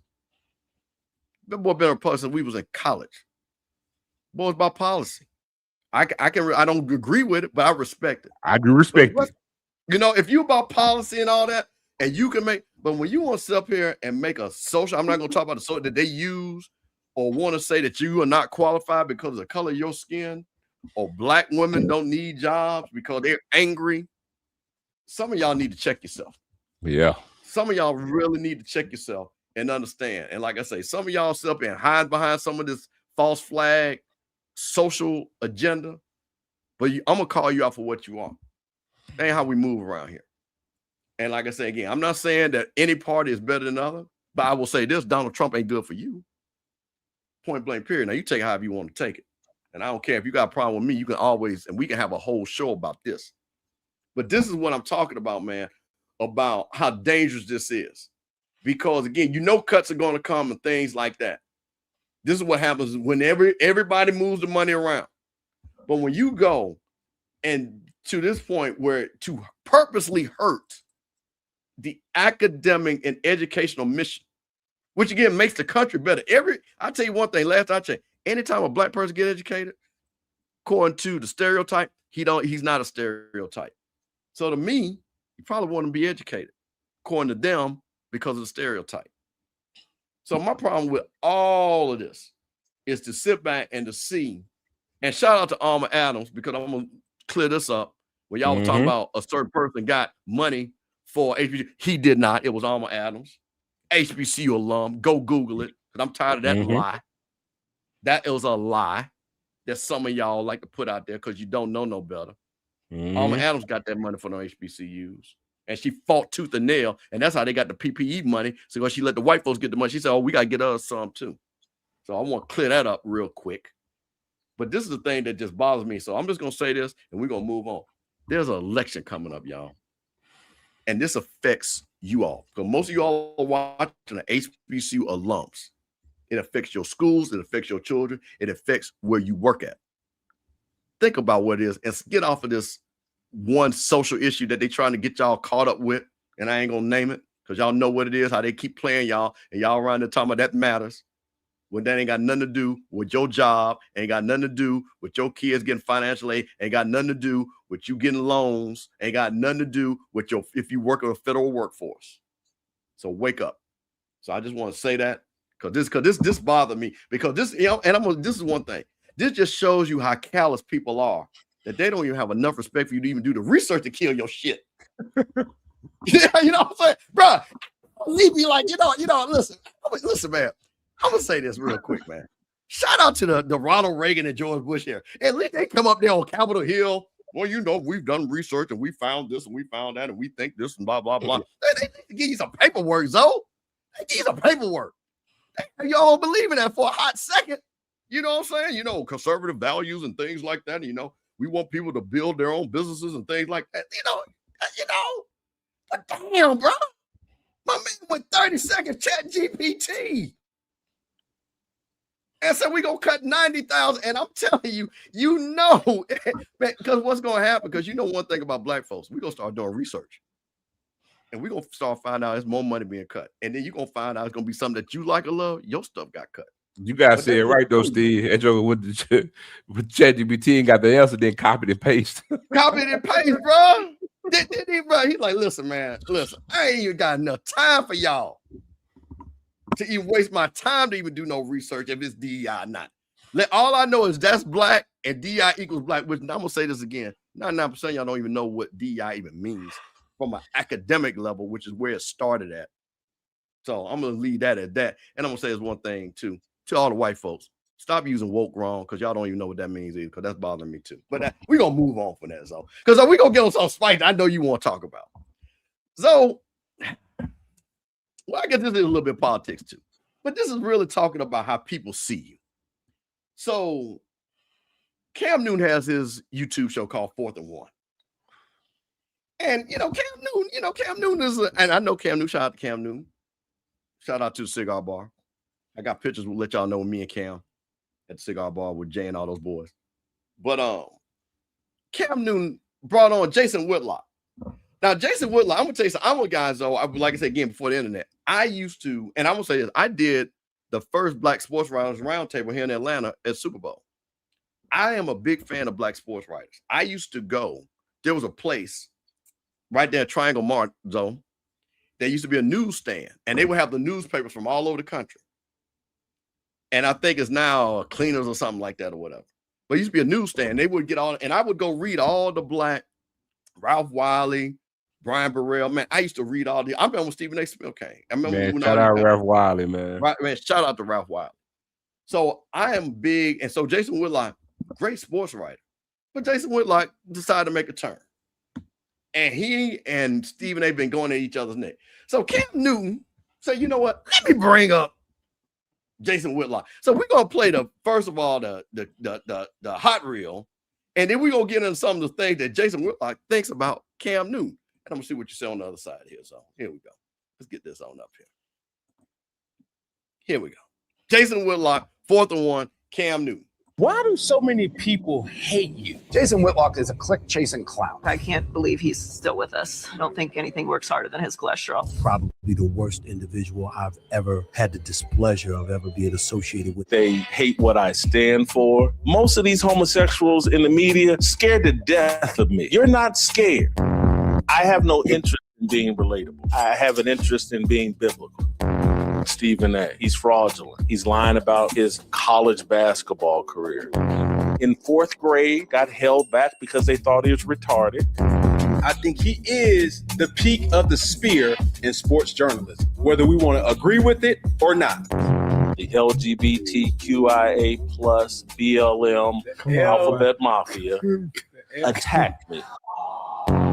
If Matt Stafford was here, he'd slap the taste out of your mouth for comparing He won't get him to far. Trevor Lawrence. Cam could have won 6-7 Super Bowls, 3 or 4 MVPs, and could have had the resume that would have made all the dreads, the outfits, all of that irrelevant. Could have been Michael Jordan. And Cam is sitting out there, no, I want to be 2 Chainz. Never. How are we all viewed as black men? We have an audience of one. If I catch you at an NBA Finals playing solitaire, I think you're gay and don't like basketball. That's aggressive. Yeah. That's very aggressive. You asked, Cam. Now, so I'm going to play, because one of the things, it wasn't so much that Stephen A. Smith, but I watched this whole interview. And one of the things I found interesting, and we got a lot of young people. Shout out to the young folks that's under 35 watching the show. Shout out to y'all. Sipping on Sundays, me and Zoe Phillips, North Jackson's finest, on the Off Script channel, on the Rocky Mill channel. And I struggle with this with my young brothers because, as they say, people paved the way. But I think what I heard, he said, Cam Newton, you could be a better player, or you could have been a superstar if you wasn't worried about fashion how you hair. So I'm going to play that clip. Because I'm like, what does that have to do with being a football player? I can see, because I, consult a lot of young folks. I can see if you're going to work at the Fortune 500 for the man and things like that. Look at Scotty, cut your hair, get your job and all that. But you're playing football. But this is the thing, so I want you to see this and explain this to me right here. What Jason said to Cam right here. Okay, hold on one second. Let's see here. I should have a timestamp. Go ahead. Here we go. I don't think you can do it presenting yourself. Okay, let me back it up a little bit. Any player that reminds me of John Elway, I hop on the bandwagon immediately. That goes from Cam Newton to Colin Kaepernick. Early in his career, I'm a huge Cam Newton supporter in the NFL. It reminds me of John Elway. I think this guy has a chance to go on to be, because I consider John Elway the greatest quarterback to ever play the game. I'm like, Cam could surpass him. Cam then, in my view, made a pivot to where he wanted to be a bit more of a cultural icon. And I thought it was a mistake.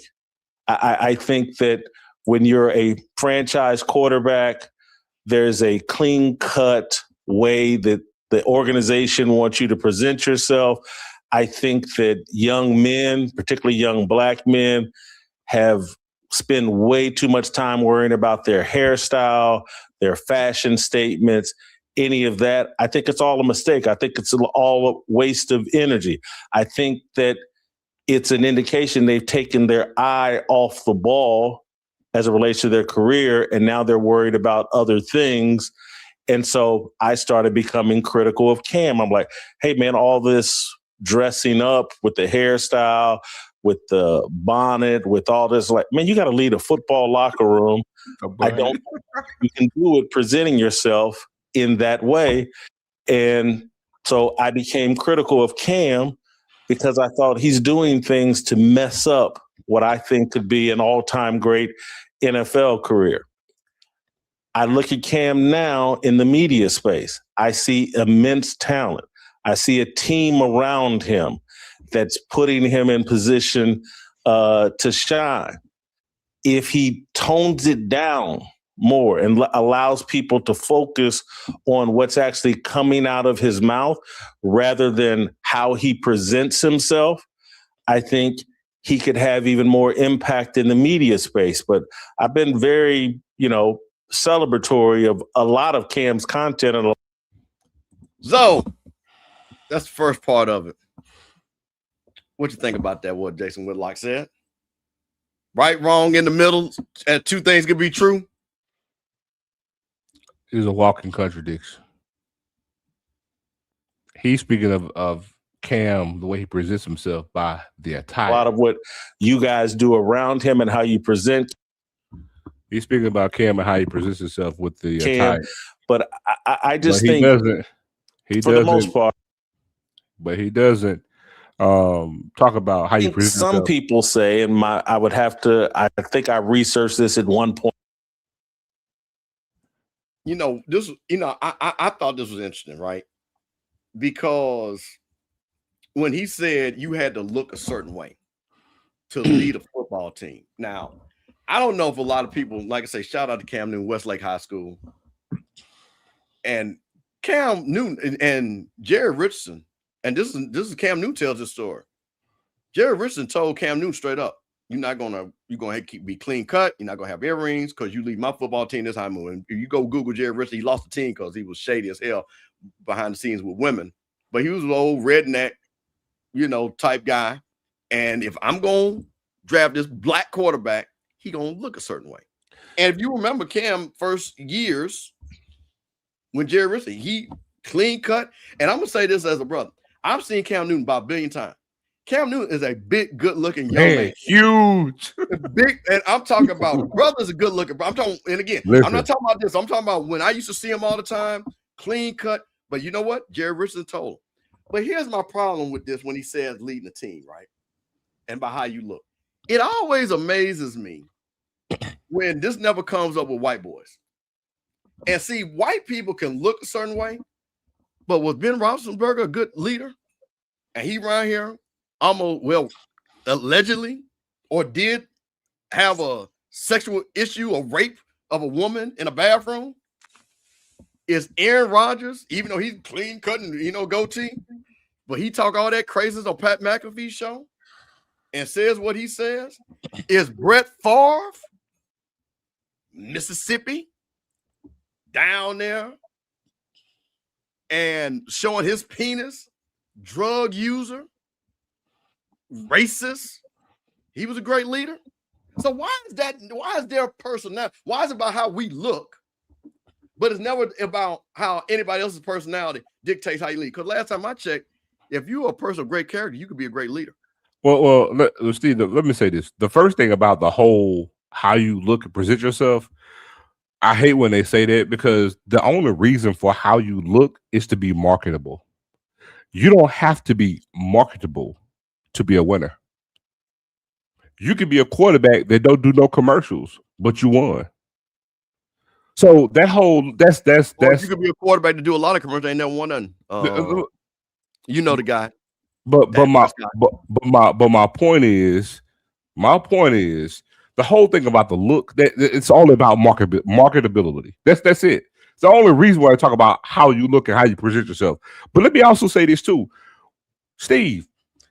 If you pay attention to football, what year do you think Cam Newton was in when he started to grow his dreads out? Oh, listen. Oh, he was in the back end of his career. He was on the tail end of his career. Matter of fact, where his skills were on the downward trend when he started to grow his dreads out. You do know that, right? Well, actually, it also coincided when Jerry Richardson was no longer the owner of the team. So my point is, that this point that Jason Whitlock is making is hogwash. When you say I turned from him as a fan, Cam had already been to the Super Bowl, because when he lost the Super Bowl, when he jumped on the fumble, did Cam had raised in? 2, 3, 4 years ago. But when Jerry Richardson either passed away. Hold on, Paul and Steve. So Cam, I was trying to find the next. Go ahead. So look, all of Cam's best seasons, he had a clean cut. He was Cam Newton as you've always known him to be Cam Newton. So this whole point that he's making up is bull jive.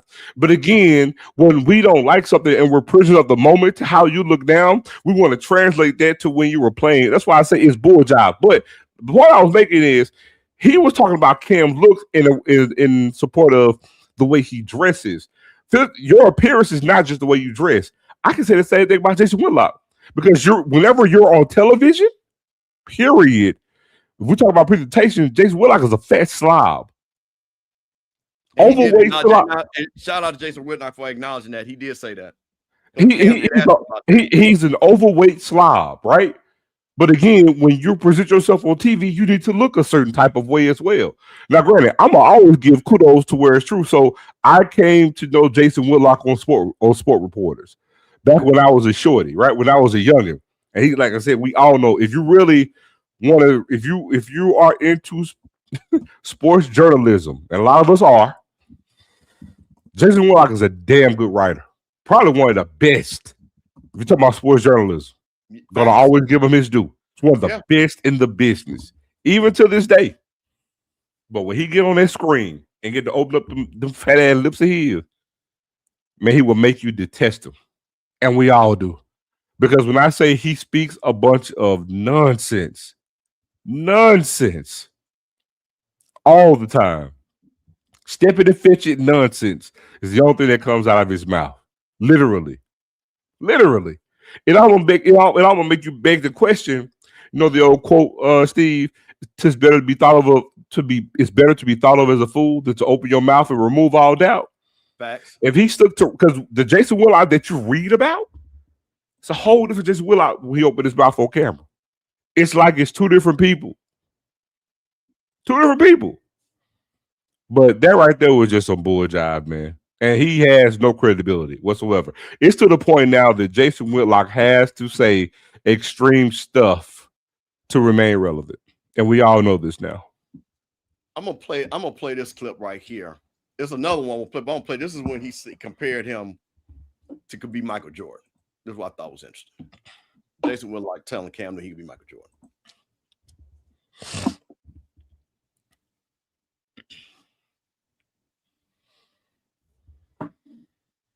Could have done exactly what Cam's talking about. Cam could have won 6, 7 Super Bowls, 3 or 4 MVPs, and could have had the resume that just said would have made the dreads or whatever. I don't know what the hairstyle is called. The dreads, the outfits, all of that irrelevant.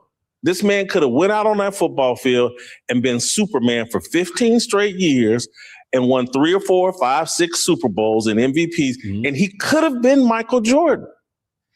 And if I were Cam's agent, that's me and Cam would have been having knockdown, drag out fights, wrestling with each other. Like, I'm gonna make you Michael Jordan, and Cam is sitting out there. No, I want to be 2 Chainz. Never. And I'm like, never. So you saying clothes and hair? Y'all know I hate to use that word, but I was like, man, you can be Michael Jordan. Well, we not fooling around with this rap mess. So clothes and hair dictate your success. That's what you're saying. No, not the depth of your career, not the depth of your career, not your work ethic, not who you truly are, but you saying your representation dictates. You took your eye off the ball and got involved with, hey, I'm gonna do it with fashion. I'm gonna do it by appealing to the culture. I'm gonna do this. All Cam had to do was win games. What did that have to do with winning games, though? What's the correlation? Okay, if you want to make this point, Jason, I feel that that's very hypocritical of you because you don't like fashion. I'm not anti-fashion. When I would see you on Speak for Yourself, you used to wear hats and you was drippy, as I would deem, right? You don't wear hats no more. For a fat person, I was drippy. But did it take away from your? So the man said he could have been Michael Jordan. Let me add context. I have to say something to try to ingratiate myself on this platform, because you can read through that bullshit. That's cap. He don't believe that. He's never said that, and he's never been one to miss his words. I'm just saying he's almost gaslighting Cam Newton, if you want to keep it a buck. He's gaslighting him on his own podcast. Right. This was, like I said, this was just fascinating because, this is one of the things that, we have a lot of conversation in the Black community, especially with young men, well, even women too. But, the young men, how can they express themselves, hairstyles, clothes, all these different things. And it always amazes me that we always fall back to those white man stereotypes about what is appropriate based off of what he thinks. And that he thinks that if Cam Newton would have kept his hair cut, that he would have won more Super Bowls. That just, I'm just like, I'm like, bro. Now, if you want to listen, and not to get on it, now, if you want to make the criticism, like Michael Vick, this is no secret. This is well reported. Michael Vick didn't study the playbook. Michael Vick, they said, play a lot of video games. Michael Vick was not serious about his craft. You know what? I can see people making that argument. People told Michael Vick that, and he has acknowledged, I should have been more professional when I was in Atlanta. But that had nothing. And Michael Vick was clean cut. Michael Vick was a pretty clean cut cat. He wasn't around there all tattooed on his face. Hold on, but you know what though? And I'm glad you made that point. Michael Vick was actually the opposite of Cam. Remember, Michael Vick, when he got drafted, braids, do-rags, the whole nine, right? He went in reverse. He went even more clean cut as the years went on. Yeah, exactly. That's the thing. It's just like, it's amazing to me when I see this. So with that being said, everybody got an opinion. So you know what? Ryan Clark had to enter the chat zone. So Ryan Clark, he backtracked too. Yeah, well, he should. So Ryan Clark made this post, and my problem, hey man, I love Ryan Clark. What I love about Ryan Clark is that brother worked hard to get that position. Man, that brother was coming up there while he was playing football, not getting paid, learning, on first take, learning how to get it done, has built a lot of things. But Ryan Clark is one of them people, man. I just be like, bro, in the great words, what's the coach say? Just don't hit sin. What's my guy? Just don't hit sin. He's the coach for the Jets. Man, it's like, so here's Ryan Clark, and Ryan Clark makes this post right here. If someone you show love has you on their show twice a week, at least, you don't bring his known enemy on your show and allow your guests to talk BS about that person. That's not G at all. Loyalty is at a minimum these days. First of all, bro, why you just don't tag Cam Newton in this? Why you gonna do the undercover tags, oh? Well, what is that about? Why are you going to, not man up? So of course, Cam had something to say about that. So let's see what Cam had to say about that.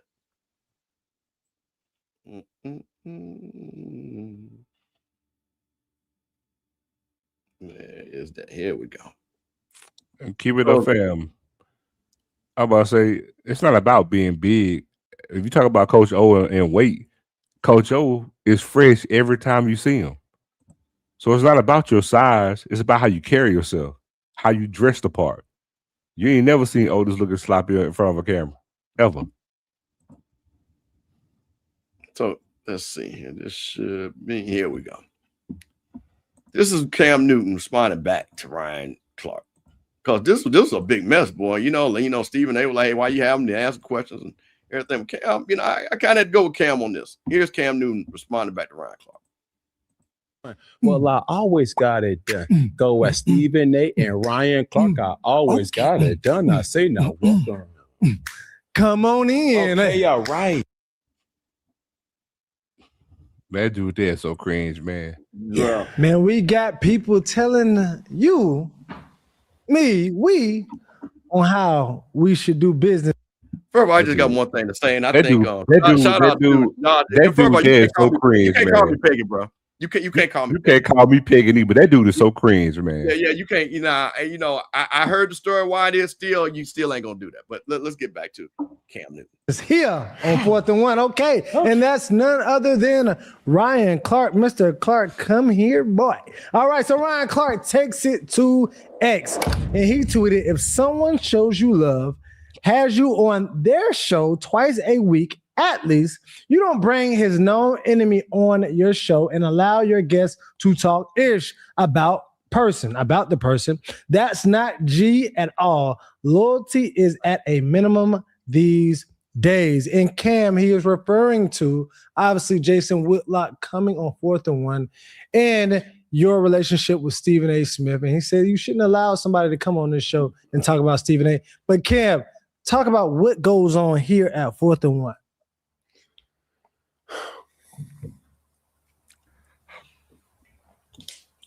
It's a moment of silence, bro. Okay, I had to take a moment of silence because I got to leave with love. There you go. Okay. Mm-hmm. Ron Terry, you know, I rock with you. Yep. But just like in any household, just like any locker room, just like any situation where there's some type of brotherhood, yeah, we're going to have our disagreements. For sure.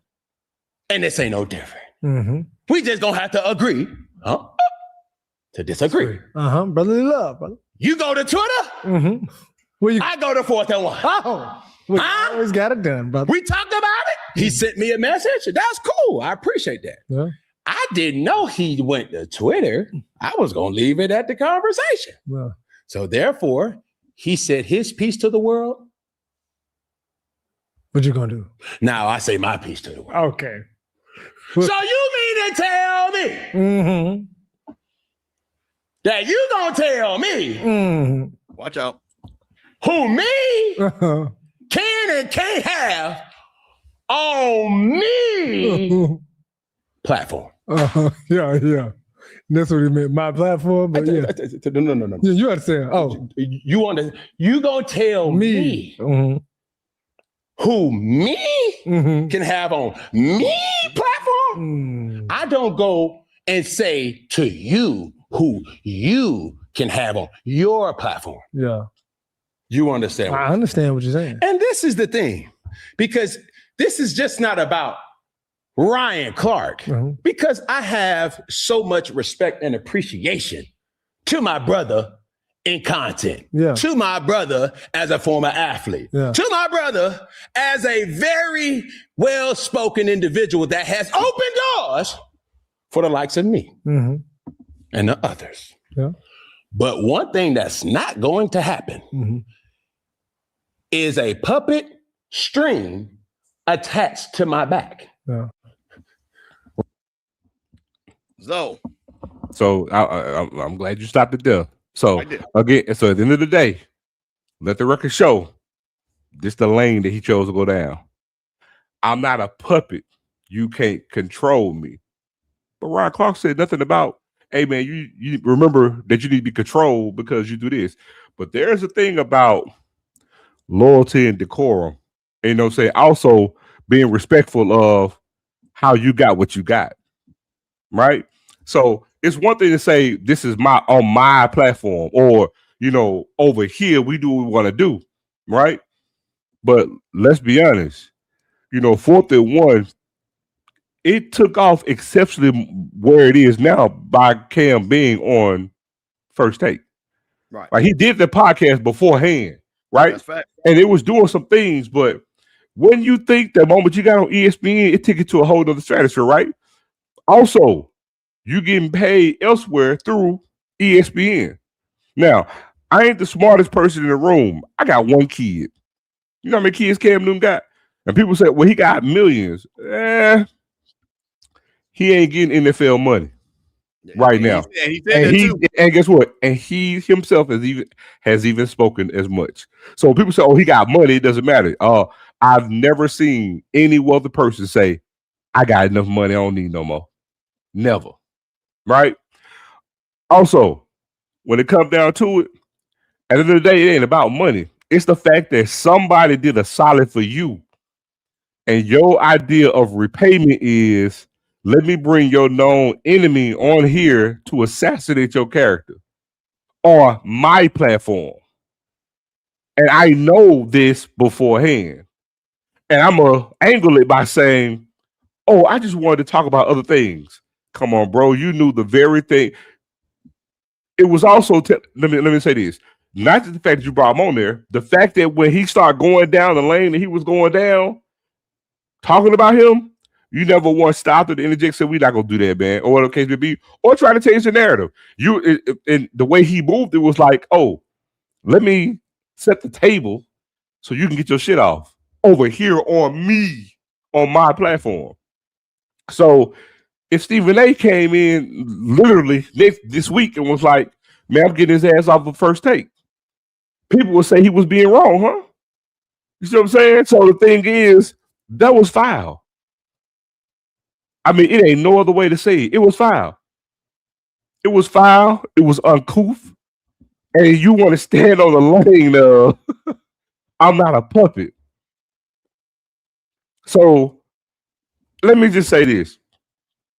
It's one thing if you just happen to come on ESPN just off of GP. They came to you on their own merit, right? Because then it's just, I happen to be at the station working as him. But when somebody goes to bat for you, take you under their wing, and they are the sole reason why you over here on the #1 rated sports platform in the world, and this how you repay that? Nah, that's foul, dog. And you can't spin that, even if it is your platform, because at the end of the day, you showed your character in this. You really showed your character. And at the end of the day, like Ryan Clark, all thing I'm gonna say about Ryan Clark was he should have, you know what I'm saying, sit there to Cam. And he probably did. I can't say that he didn't. But Cam really showed the true character of who he is. But I'm gonna tell you this too. Cam is trying too hard to make 4th and 1 move up. That's what all this really relates to. He's trying to leapfrog and get 4th and 1 up to a place to rival Shannon Sharpe is what he's trying to do. And I'm going to do it by hook or crook. I'm going to do it tearing up relationships. I don't care about relationships or nothing else because this is my thing. So again, when people show you who they are the first time, believe them. And I see better than I hear. So again, he showed himself. He showed who he is and how he get down. He's not a respectable person by any means. Well, I'm gonna tell you what I saw. And like I say, listen, man, if somebody know how the game go, you know what? I ain't mad at either way because see, he said straight up, man, Stephen A is doing it right now with his YouTube show because he's catered to a whole group of folks to get clicks and saying all this crazy stuff. So you know what? These cats, man, listen, man, it ain't about integrity. It's about clicks. This Jason, look, so I'm looking at stuff that he got. So he got 33,000. He talked about Acho, 72,000. But guess what? 3,000. Could Cam go pro another sport? 49,000. But guess what? Jason Whitlock, 136,000 views, 104,000 views. Then he comes back, and I think he talks about again 55,000 views. So the views is always in. Again, we talking about it. It's always in the controversy. And Cam is like, you know what? I'm gonna see, but you made a great point. I'm gonna try to have my Shannon Sharpe moment. But I want you to tell people we were talking about when we were gonna do this topic, what you said that Shannon did that was different than what Cam did. Well, yeah, we can talk about it, right? So Shannon Sharpe had the biggest interview on YouTube platform history, right? But it was organic. He didn't set out to have that. Just had an organic, great conversation with Cat Williams, and he did what he did, right? But Cat Williams was the catalyst for that. But you know what Shannon Sharpe does? You think Shannon Sharpe would have on his platform, which is way bigger than Cam's? Shannon Sharpe don't have nowhere near the kids that Cam has. And Shannon Sharpe has made way more money off the field in his career than what Cam has. But I'm gonna say this though. We do have to put this in context though. Cam didn't lose $20 million because of a 19-year-old loan. Hey, I mean, this is true. This is true. But so I'm just saying that might be. No, I'm just trying to say Bro, see what six kids. But here's the thing. Versus $20 million up front. But here's the thing. You think Shannon Sharp is going to let Jason Whitlock come on his platform and talk about Stephen A. the way Cam did? Of course he would. Because you know what Shannon Sharp does? Pays homage and he still does it now. Because Stephen A. did this for me and looked out for me. And I'm going to pay it back. He wouldn't dare do what Cam Newton did. Nowhere close to it. Nowhere close to it. But again, that's age and wisdom. You know what I'm saying? And Cam being a PK should know that too. You know what I'm saying? But Shannon, even to Skip, Shannon to say, you know, even though me and Skip went our different ways, I'm going to pay homage to where it's due. Same thing with Stephen A. But that right there, and anybody that want it, let me just say this. Anybody that want to cap for what Cam Newton did, right there, says a lot about you too. Anybody want to cap for that? Hey, man, I'm going to leave with the last word. So we're going to move on because you know what spring football is going on. I saw something and made me think about, you know, we got a lot of people out there who got quarterbacks and things like that. I'm going to show you a little clip, my coach. And he said something that made me think about your quarterback, Zoe, and what's going to happen in these SWAC streets pulling up. So this is my coach, you know, talking about practice. And he mentioned something that caught my attention. Coach Quinn Gray, shout out to him. Friend of the show came on, HBCU Coach Corner. He'll be back on, of course. So this is Quinn Gray saying something. I'm going to ask you a question because this might apply to what's going on down at Jack State and probably definitely at Alabama State. Here we go, Coach Quinn Gray. That you saw today. Well, it's coming along. You know, offensively, when you have a guy that's been in the offense at the helm, throwing at the quarterback position, it sort of kind of gives you an advantage versus having somebody that's new to it, right? And a lot of times that's where the defense sort of kind of has the upper end when you got a new quarterback, a new system, and all that good stuff. But when you got a guy like Isaiah that knows the system and is able to put you in good positions, you know, it sort of kind of gives the offense a little bit of an advantage, which is why you see some of the success we've had on offense. Not to say that defense isn't doing their thing, because they're in positions, they're doing some good things, but it's just a situation where you got a quarterback that knows what it's supposed to look like and he's making some plays. And then on top of that, you got some of the young. So, I think a lot of people don't realize we got a conference player of the year that's going to be our quarterback that knows the offense. So we actually have an experience starting out on SWAC level, but has played. But that made me think about y'all young guy down there at Lockhart. So how important was it that TC allowed Lockhart to play the way he did?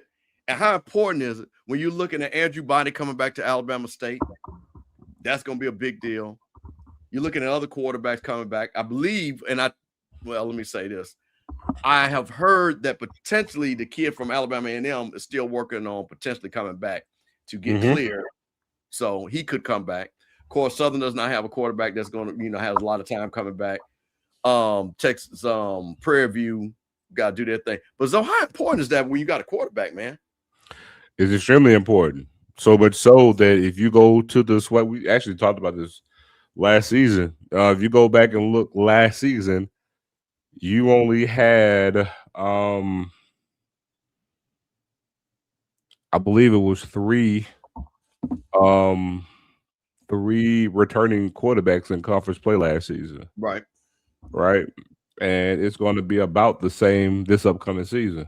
I think it'll be 5, if I'm not mistaken, with Lockhart, Body, returning in conference play. FAMU doesn't, even though he's familiar with the coach. But in conference, you got Jackson State, but no, Bethune-Cookman was a senior. So yeah, so Jackson State, Alabama State, Alabama A&M, and Prairie View, I believe, and maybe Alcorn. That's it. That's 5. That's it. Everybody else is bringing in a brand new quarterback, and so that's huge when you talk about. You know, within the construct of the conference, right? Because you're talking about 12 teams and only 5 bring back a returning quarterback. That's huge. If you look at last season, you know, now granted, Prairie View is an outlier being they won the conference, and quarterback played a good game in this SWAC championship game, but look at the teams that had success last season, it was those Andrew Body, Jacobian, Morgan, and forgot who the quarterback was. Those three quarterbacks actually played valiantly, within the conference play last season. So typically that's going to play dividends. It's hard to win bringing in a new quarterback. Now we do know that FAMU is an outlier because it's a new quarterback bringing into the league that played under the same OC and head coach as moving up to FAMU. So basically that's going to be same office and everything, but new conference, still have to get acclimated to a new team. So that still has to have to wait and see how that's going to be. But outside of that, as you know, man, continuity matters. It was huge for Lockhart to play not just against Tuskegee, but the number of games that he played. That was the blessing in disguise last season for Jackson State, because again, if Jacobian doesn't get hurt and he plays off last season, then you can add Jackson State to that number of playing a new starter with no reps. So it was huge for Lockhart not just to play against Tuskegee, but all the games. He started 4 games. Started 4 games and played well in those games, in big games. But going to Tallahassee in Bragg on the road, have good numbers. Then you talk about what he did on the road against Valley. I know people may say Valley's not good, but ask any Jacksonian, they will tell you Jackson State and Valley is Valley Super Bowl. No matter what their score look like, it's a tough game for Jacksonians.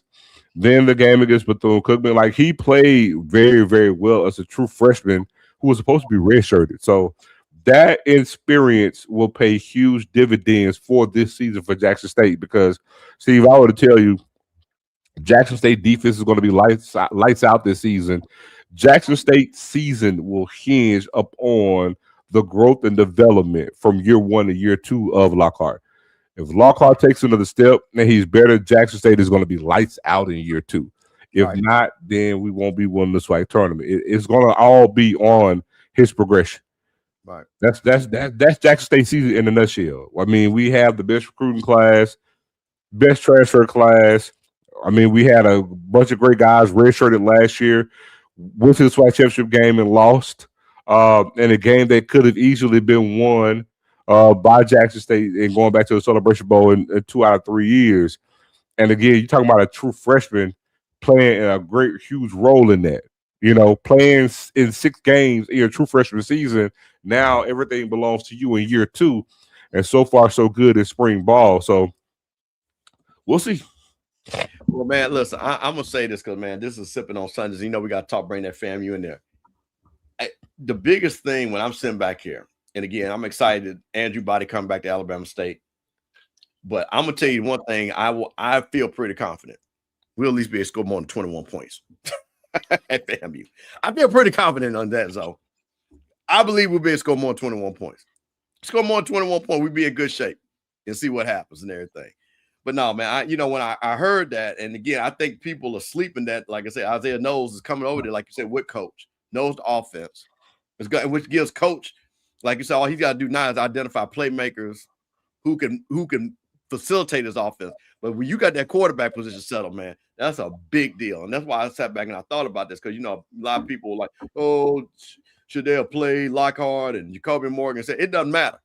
The kid played, and because he played and he got this whole spring and whole summer, yeah, man, it's gonna be exciting when you see those matchups: Jackson State, Alabama State, Jackson State. And then, like I said, again, the teams got to find who their quarterbacks are. And that's what's going to be interesting to me because, again, what is Prairie View? Who's going to be Prairie View's quarterback? T. Jack is going to be looking to see what he's got. Marshall Falk got his new video out, so I ain't going to play that. We got his little new video out, what I'm saying, talking about his quarterbacks and stuff like that. So, it is what it is. So listen, we're going to wrap this thing up. We're going to talk about one thing. I kind of didn't want to do it, but I only want to do this because, again, it always amazes me when people leave somewhere and then they got something to say. So we got somebody that left. I got Coach Prime, and always amazing. It was all good until you get over there with them white folks and then you say this. Now, this is 5-star recruit offensive line Jay Seaton. that came. Coach Prime probably one of his biggest, if not his biggest recruit ever in Colorado. And yeah, he was all conference, all Americans, second team, third team. You know, a kid is clearly going to be a first round pick offensive tackle. And he left because Lane Kiffin them put that money out there, and he's down to LSU. But this is what he had to say, which kind of blew my mind. And check it out, Zo. When I left Colorado, I feel like I was at a good point, but I feel like coming here, the transition from how I eat to how we work out here, you know, is just kind of different. My decision to come here was just based off it just means more, you know. Coach uses that quote, it's just different here, and I really believe that. Being here is really just different from how we train to how we work, and the word extra around here. Everybody, we're big on extra, because just doing what's required is not enough. When it comes to work, that's what this place is about. Like, you don't come here to do nothing else but work. So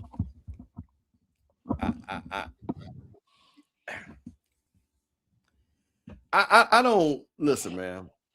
If you ain't got something good to say, how about don't say nothing? How about you say, I'm glad to be here at LSU. I think we can win the national championship. I'm excited about being here, blah, blah, blah, whatever. But you know, man, I'm gonna say this, and I've always felt this about when Deion was at Jackson State, and I definitely felt this at Colorado. They were going to make sure that PR campaign to crush him was going to get rolling. And this, to me, is part of it. Because when he was at Jackson State, what did Nick Saban say? Oh, well, you know, he's down there paying people and stuff like that. You know, what they're doing down, how's Jackson State getting people like that? Man, stop. Stop. This is Nick Saban. Out of all the teams, you want to talk about that? Now, you're going to make sure that this clip gets out, and you're going to ask him the question for him to say that. So, what was the purpose of this, bro? What was the purpose of that response? I mean, it's Lane Kiffin, man. It's how you get down wherever he's at. You know what I'm saying? Some people may say, hey, well, he was speaking his truth. Two things could be true. I mean, you can feel that way, but I mean, you ain't got to put nothing down to uplift LSU. LSU don't need no lifting whatsoever. You know what I'm saying? And if people ask you what's the stark differences, man, look, again, you ain't got to uplift LSU to put down Colorado. You can sit there and say, hey, man, we did this over here we do this. You know what I'm saying? And keep it moving. Because you would say all that kind of crap when you was, you know what I'm saying, wanting to partake in all that clout that Prime got to bring to Colorado, which was, you know, the main reason why you actually got there. Exactly. So, I mean, it is what it is, par for the course. But I'm gonna be honest too, though, Steve. Look, whatever anybody got to say about Deion Sanders, man, it is what I mean. Have at it. It's par for the course. Yeah. I mean, because look, I mean that knife cut both ways, and do unto others if you have them done it to you. So, same way he was head out of Jack State, man. You get what you give. You know what I'm saying? So it is what it is. Par for the course, in my opinion. I wouldn't have done it. I don't like it, but man, it is what it is. Yeah, man. You know, I just think that it's just bad form. And you know, you sitting up there, you know, again, you over there with Lane Kiffin, who's shady as hell, and then you want to sit back there and you want to have no problem with everything was good at Colorado. And man, I get it. You move for the money and all that. You know, they paid you more money. You probably got a better opportunity, like I say, to get to the playoffs and everything else that come with it. But like, brothers, man, come on, man. It's just crazy. All right, so we're gonna end the show on this because me and you talked about this. And yeah, I know we talking about a lot of pop culture today. You know what I mean? Because slow sports thing and everything. But so I saw this at you know, I come back in the day, TLC in vogue. Oh my God. Salt and pepper. You know, hey man, listen, you know, I had a big crush on all them women. You know, shout out to Terry, you know, in vogue. They going on tours, though. They going on tour, you know what I'm saying? They coming to Jackson. Are they coming to J-Town? Okay. They coming to Brandon? Yeah. Yeah, you know, going out there. So, man, you know, they hyping up. So, unfortunately, you know, a couple of weeks ago, Kelly had made a repost, not post, saying that Michelle Obama was a man. And, you know, people like, hey, what are we doing here? You know what I'm saying? What is this? So, Chili came and, you know, made a post. Let me see if I can pull this up. It's apologize. But then Zoe, there was some thing that folks, okay, what's going on? Like everybody trying to get on this link. But she made a response, though.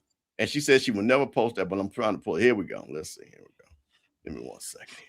Because I'm just like, come on, man. What are we doing here, bro? What's going on with y'all?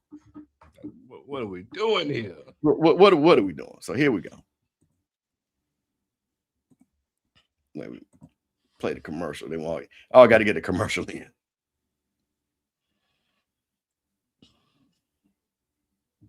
Shout out to the commercials.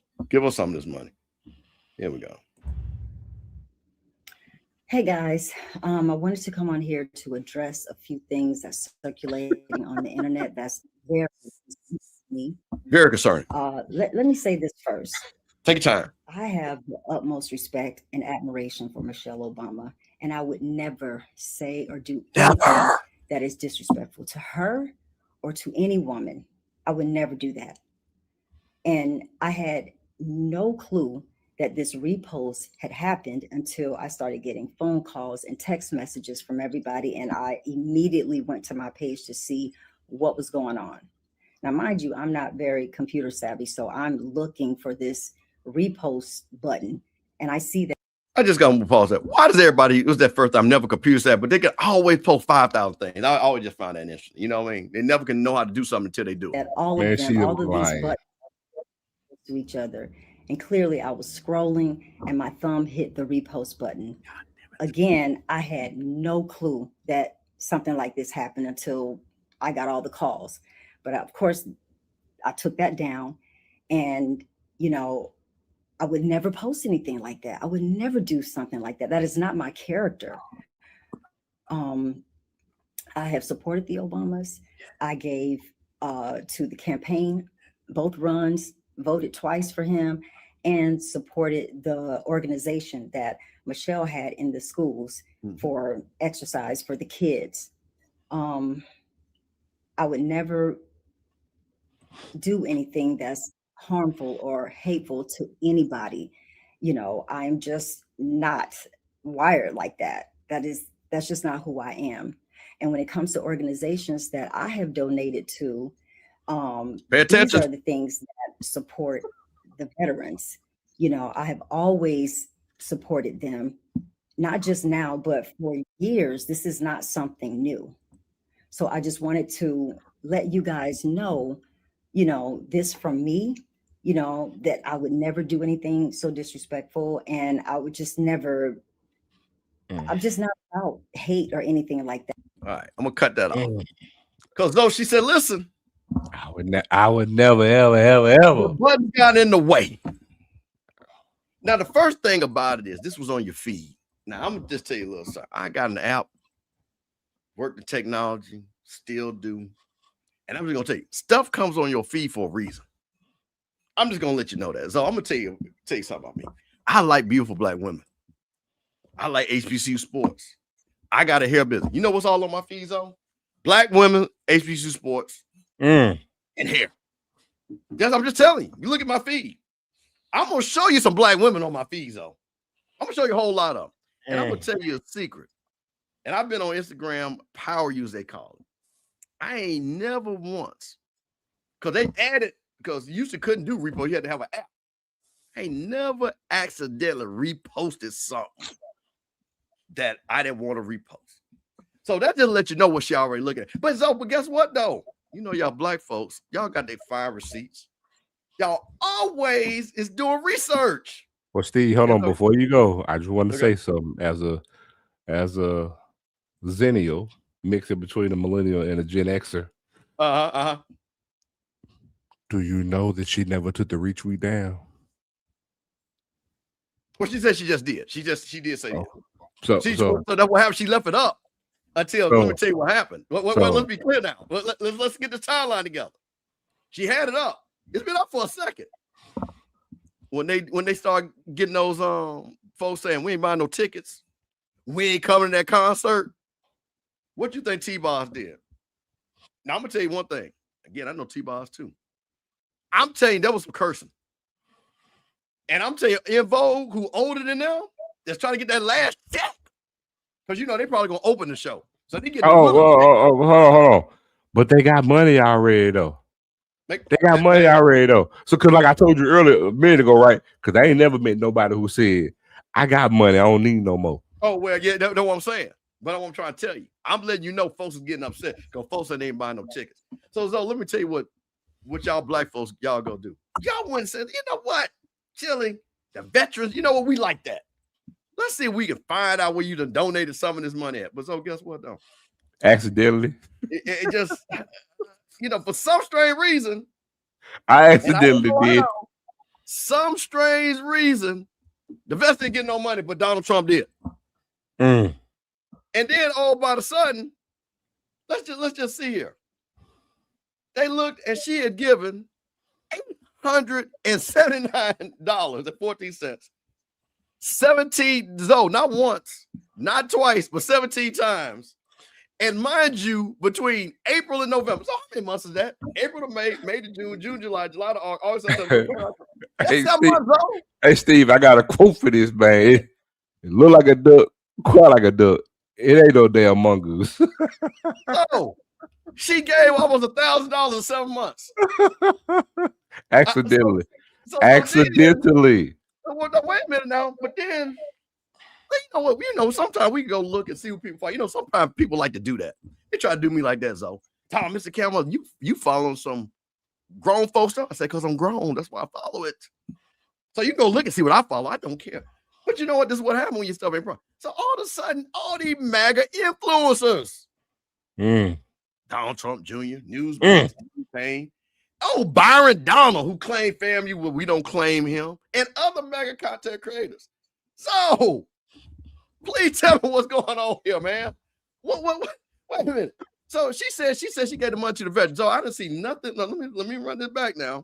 Now I'm looking. It said that it don't see nothing about no vets. Don't say nothing about no vets. See, so the majority of donations were made win, red, and never surrender. With 3 donations made to the Trump accident. What the veterans has, though? It was an accident, Steve. 17 times? Yes. $800? Yeah, it was an accident. She thought it was the vets. I took the charge, but then I disputed the charge, so it didn't come out of my account. Oh, did it come out of account? Well, somebody need to apologize. She needs a retraction. She need that money back. That $897 that was supposed to go to the vets, that she thought, and that retweet. So if she ain't no shoe black, she about to find out. Let me get this straight. So it was 4 women in Vogue, right? 2 women in Salt and Pepper and Spinnerella. So that's 7. And T-Bar. That's 8 black women. How do you think that group chat went, Zoe? How do you think that group chat when they was like them sales, when the manager said, y'all ain't getting no sales like we thought. And he's like, why? And then they start showing them, because if you go look at them comments, bro, they're killing them comments. You realize, let me tell you something, bro. Now, you my guy, though.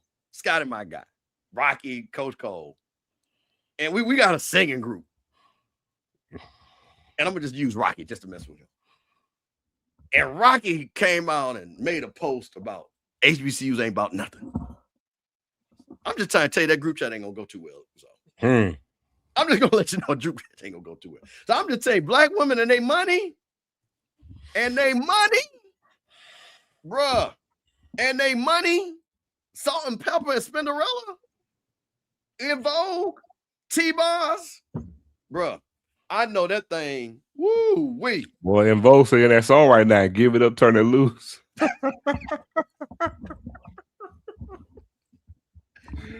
So I just gotta. Okay, I'm gonna ask the people in the chat. Do y'all believe her? I mean, maybe am I being too hard? Do y'all listen? Because man, listen. I know we done talked about a lot of political stuff. Some people don't like that, but man, listen. This stuff was just funny to me tonight, and I'm just saying, you make the whole post. And them folks gonna put them receipts on you, Zoe. I'd rather for you to just say, go Nicki Minaj. You know what I'm saying?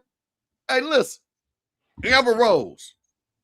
Just say it. Hey, I believe in what he's going. I'm a conservative. You know what? Do like the white folks do. I'm a conservative Christian. Hey, you look at people. I'm a conservative Christian, Zoe. Man, look, worst thing she could have did, man, was first off doing, but secondly, man, just own your shit. Just own it. Own your shit, man. Just own it. Own it. I'm just like, come on, man. You know, it's like, and so now what you done is because you know, here's the thing about social media.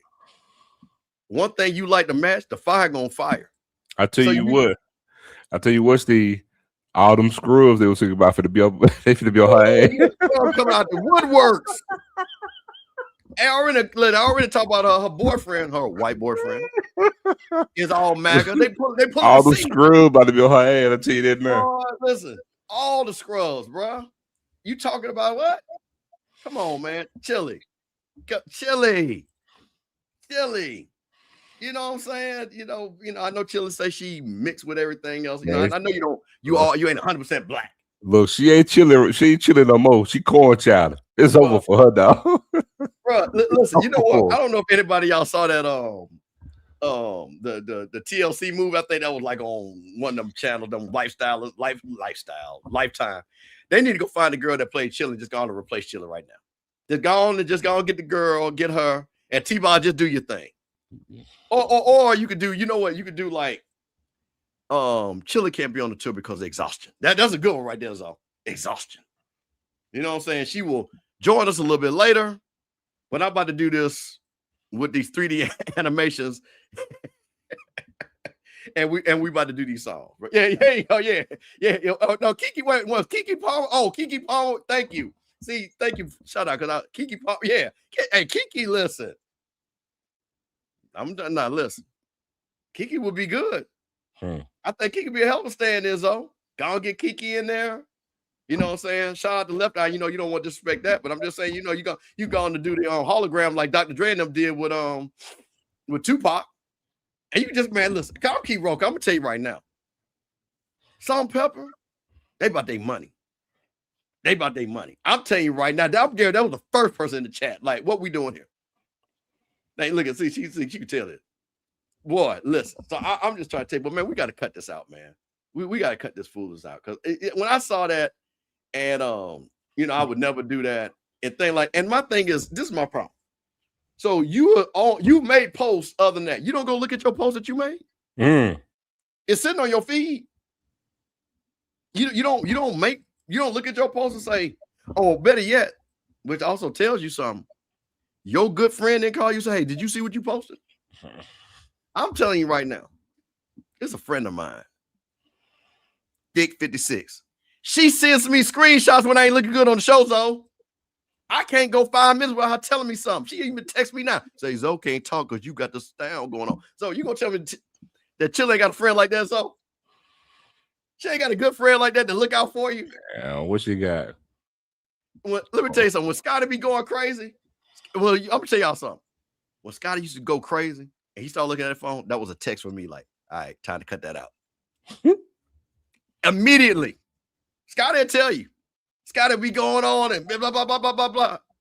That you just gotta do this though. And while you like when parents talking, right? Or maybe you talking, Scotty be doing this. All of a sudden, Scotty tell you, all right, well, we gotta wrap that up. We're not gonna be talking about the commissioner anymore. Perry, what you got going on this? We gotta cut it off. So that lets you know, hey, you ain't got no good friends.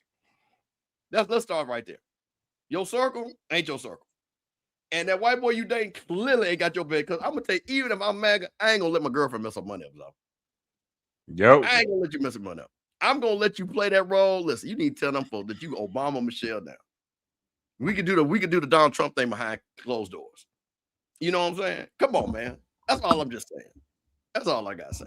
So listen, we gonna close up. But one thing I did want to do, because you know, I saw some people talking about a few things that's going on. So we're gonna show these SWAC standings real quick for softball and baseball before we get up out of it. I want people to know that we are sipping on Sundays. Me and Zo Phillips, North Jackson's finest, off script channel, Rocky Miller channel. And just to kind of, because some things are kind of happening. Baseball is getting crunk up. So I just wanted to show this everybody just to see that Prairie View is not going to win baseball. Just to let y'all know. So Bethune-Cookman, Texas Southern, surprisingly is sitting in second place. FAMU is always there. Jackson State, you know, kind of shocked that Jackson State where they're at right now. Southern baseball, Southern's kind of been down a little bit in baseball. They should bounce back. But there's Prairie View. Just want to point that out because, you know, they swear they're going to win everything. And then, Zo, got to go over to softball real quick because I saw that too and just wanted to pull that out there just to show that real quick. You know, just let folks know, just to keep them going.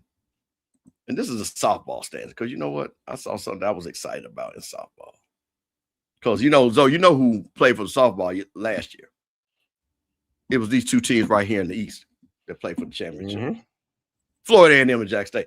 So preview, hey, listen, 11-1 in the West. Say they trying to rock with it, but I'm just letting y'all know. Softball stays in the East, just letting y'all know. See these two teams right here at the top, Florida A&M, Jack State, just letting y'all know. So Prairie View, said Bass, you could do another brass monkey about that. You know what I'm saying? Hey, do me a quick favor right quick before we go. What's that? Who lead the Commissioner Cup series right now? Okay, let's see if we can find that. You know what?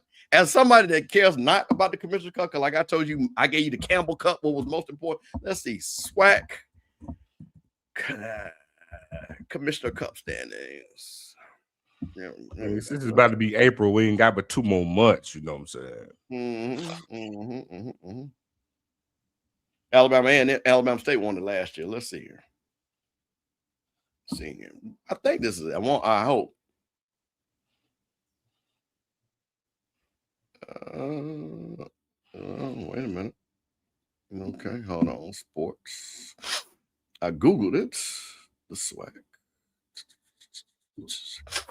championships. All right, let's try that again because I thought I pulled up, but that's not it. Let's see here. Read more. Let's try that. All right, just go to the website. I did. Oh, yeah, I'm on it. And I just clicked it. Hold on, let's see here. Let's see here. Because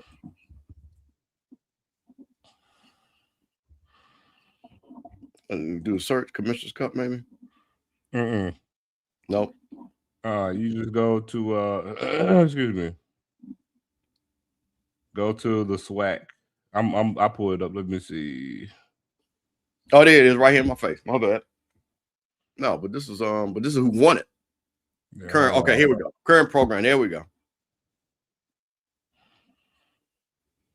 Yeah.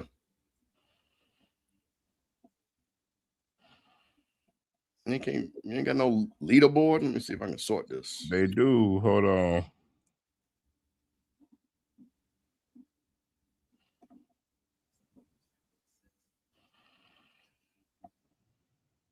Oh no, is this at the bottom right here? The total points? Right here? Because it looks like who is that? Alabama State again? Leading? I don't know. Oh no, who's Texas? No, Texas Southern's got 88. Is this the total points right here? Can you see that? I can't see what you got. Oh, my bad. I'm sitting up here. I ain't shared it yet. Here we go. Total points right here. You see that? Go to the top. And this is the teams right here. And they got it broken down by sport. Oh no. Go Steve, go to the homepage.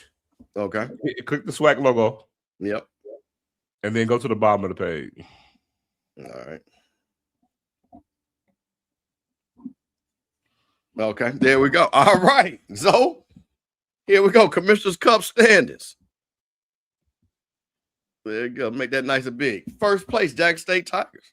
Shout out to y'all women to giving y'all more points than the men. Texas Southern number 2, Alabama State in 3rd. Prairie View is in 4th. Women giving them more points too. Why women giving everybody more points? Looks like Southern and tied for 5th with Alabama A&M. Bethune-Cookman 7th. FAMU down at 8th. Alcorn in 9th. Arkansas Pine Bluff 10th. Grambling down at 11th. And Mississippi Valley at 12th. So right now, with the spring sports going on, Zone, Jack State's at the top. What do you think about that?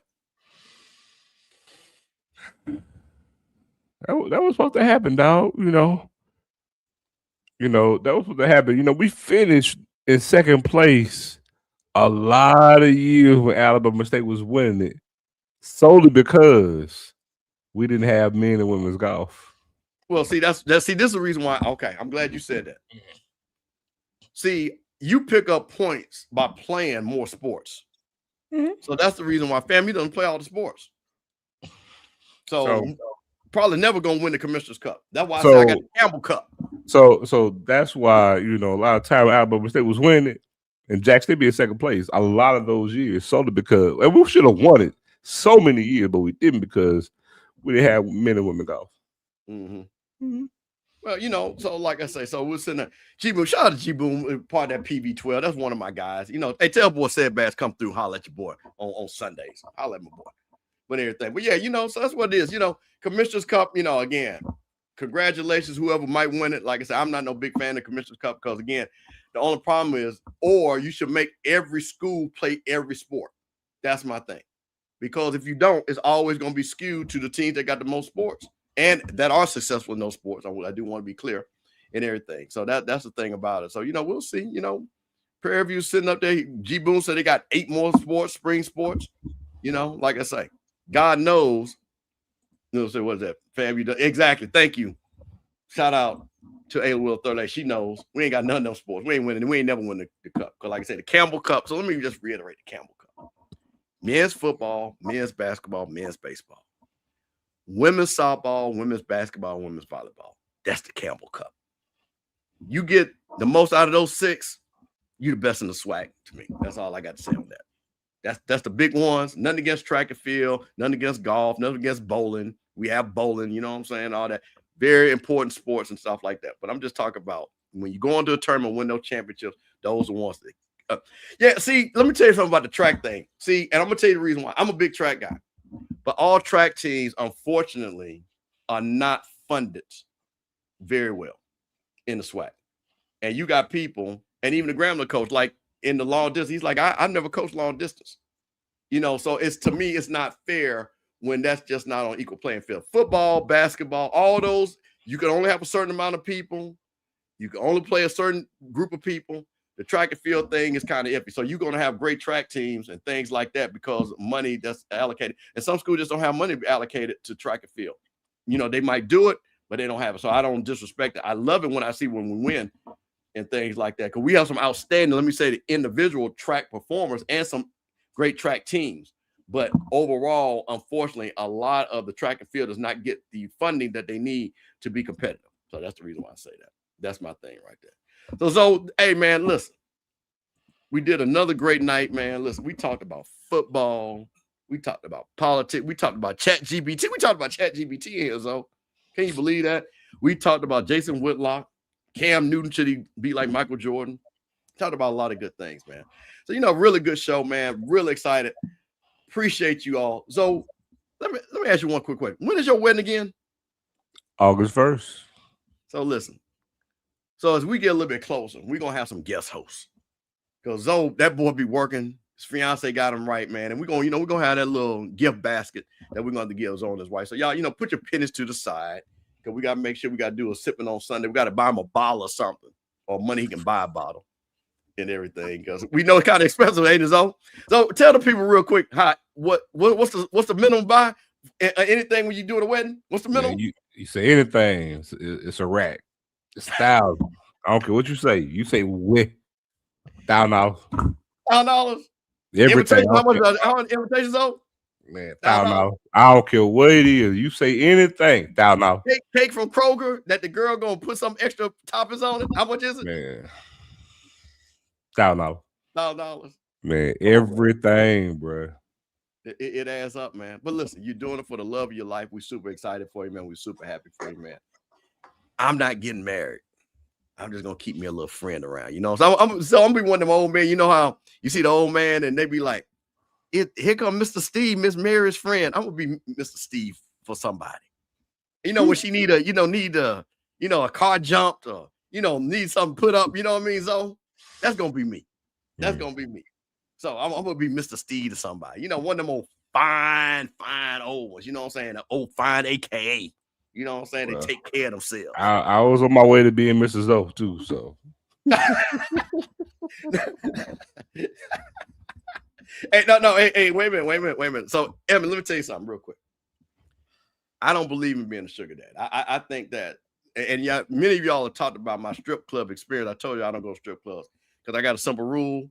I don't give no woman no money that I can't cut her lights off. I'm gonna let y'all think about that for a second. So I don't sugar daddy nobody. I can't do it. There's too many beautiful black women my age. I mean, gorgeous black women, single, looking for a brother like me. I would always say that I could never be a sugar daddy. Black people have the highest rates of diabetes, so nobody needs to be a sugar daddy. Man, listen. Hey, let me tell you what's funny. Now, this last thing. My phone has one of those AI things, right? And it must have heard something I said. And you know what it said? Stay authentic to yourself. Believe in yourself. Be positive. See, they even know, even the AI know I can't be no sugar daddy. So even the AI know it. Just went off. Hey, man, listen. There you go. So listen, man. Hey, man, it's another great edition. Sipping on Sundays, on a Sunday. My man, Zoe Phillips, Mr. Campbell. Appreciate you all, John. Man, we will be back next Sunday. Oh, you know what? Real quick, though. Just real quick. Got to say it. Michigan in the Final Four. Arizona in the Final Four. Connecticut in the Final Four. Illinois. So by the time me and Zoe come back on, we will be talking about the Final Four and the national championship game. Man, again, super excited about it, man. Basketball season about to end up. Oh, also, too, man. Shout out to those South Carolina State girls. And shout out to all the black coaches. You know what I'm saying? Noel Ivy tried to get it done against Connecticut. It was tough. Carol Lawson, coach at Duke, tried to get it done. Couldn't get it done. But you know my girl Dawn is still rocking and rolling. So we got to watch them South Carolina Gamecocks. You know, they honorary HBCU just because of Dawn, because she loved HBCUs and take good care of them. So that's what it is, man. See, listen. She said you need to be married, Mr. Campbell. Hey, listen. If anybody want to send a resume to your boy and let me know what you offer, because you got to offer me something, because I'm trying to tell you, riding in that lack single is a good thing now. Now, if you got a little something on the resume, got 401k, and I ain't talking about, I want that to be your door knocker, you know what I'm saying? Your address, 401k. I need that to be your actual 401k. Need to have a little something. And also, too, you can't be having no young kids, you know what I'm saying? Because I don't deal with no young girls. So if you got no young kids, can't do that for you. Can't do that. I need you to have grown kids in college, or preferably no kids. So when I got to come over there and jump your car, and I can't go all the way home, so I can just stay over. You know what I'm saying? Just stay over. That's me. That's it. Oh, not LinkedIn. She said LinkedIn, Dave. There it is. But hey, man, this is what it is, man. Sipping on Sundays. Me and Zoe Phillips, and man, just let us know what you're sipping on. We'll talk to you later.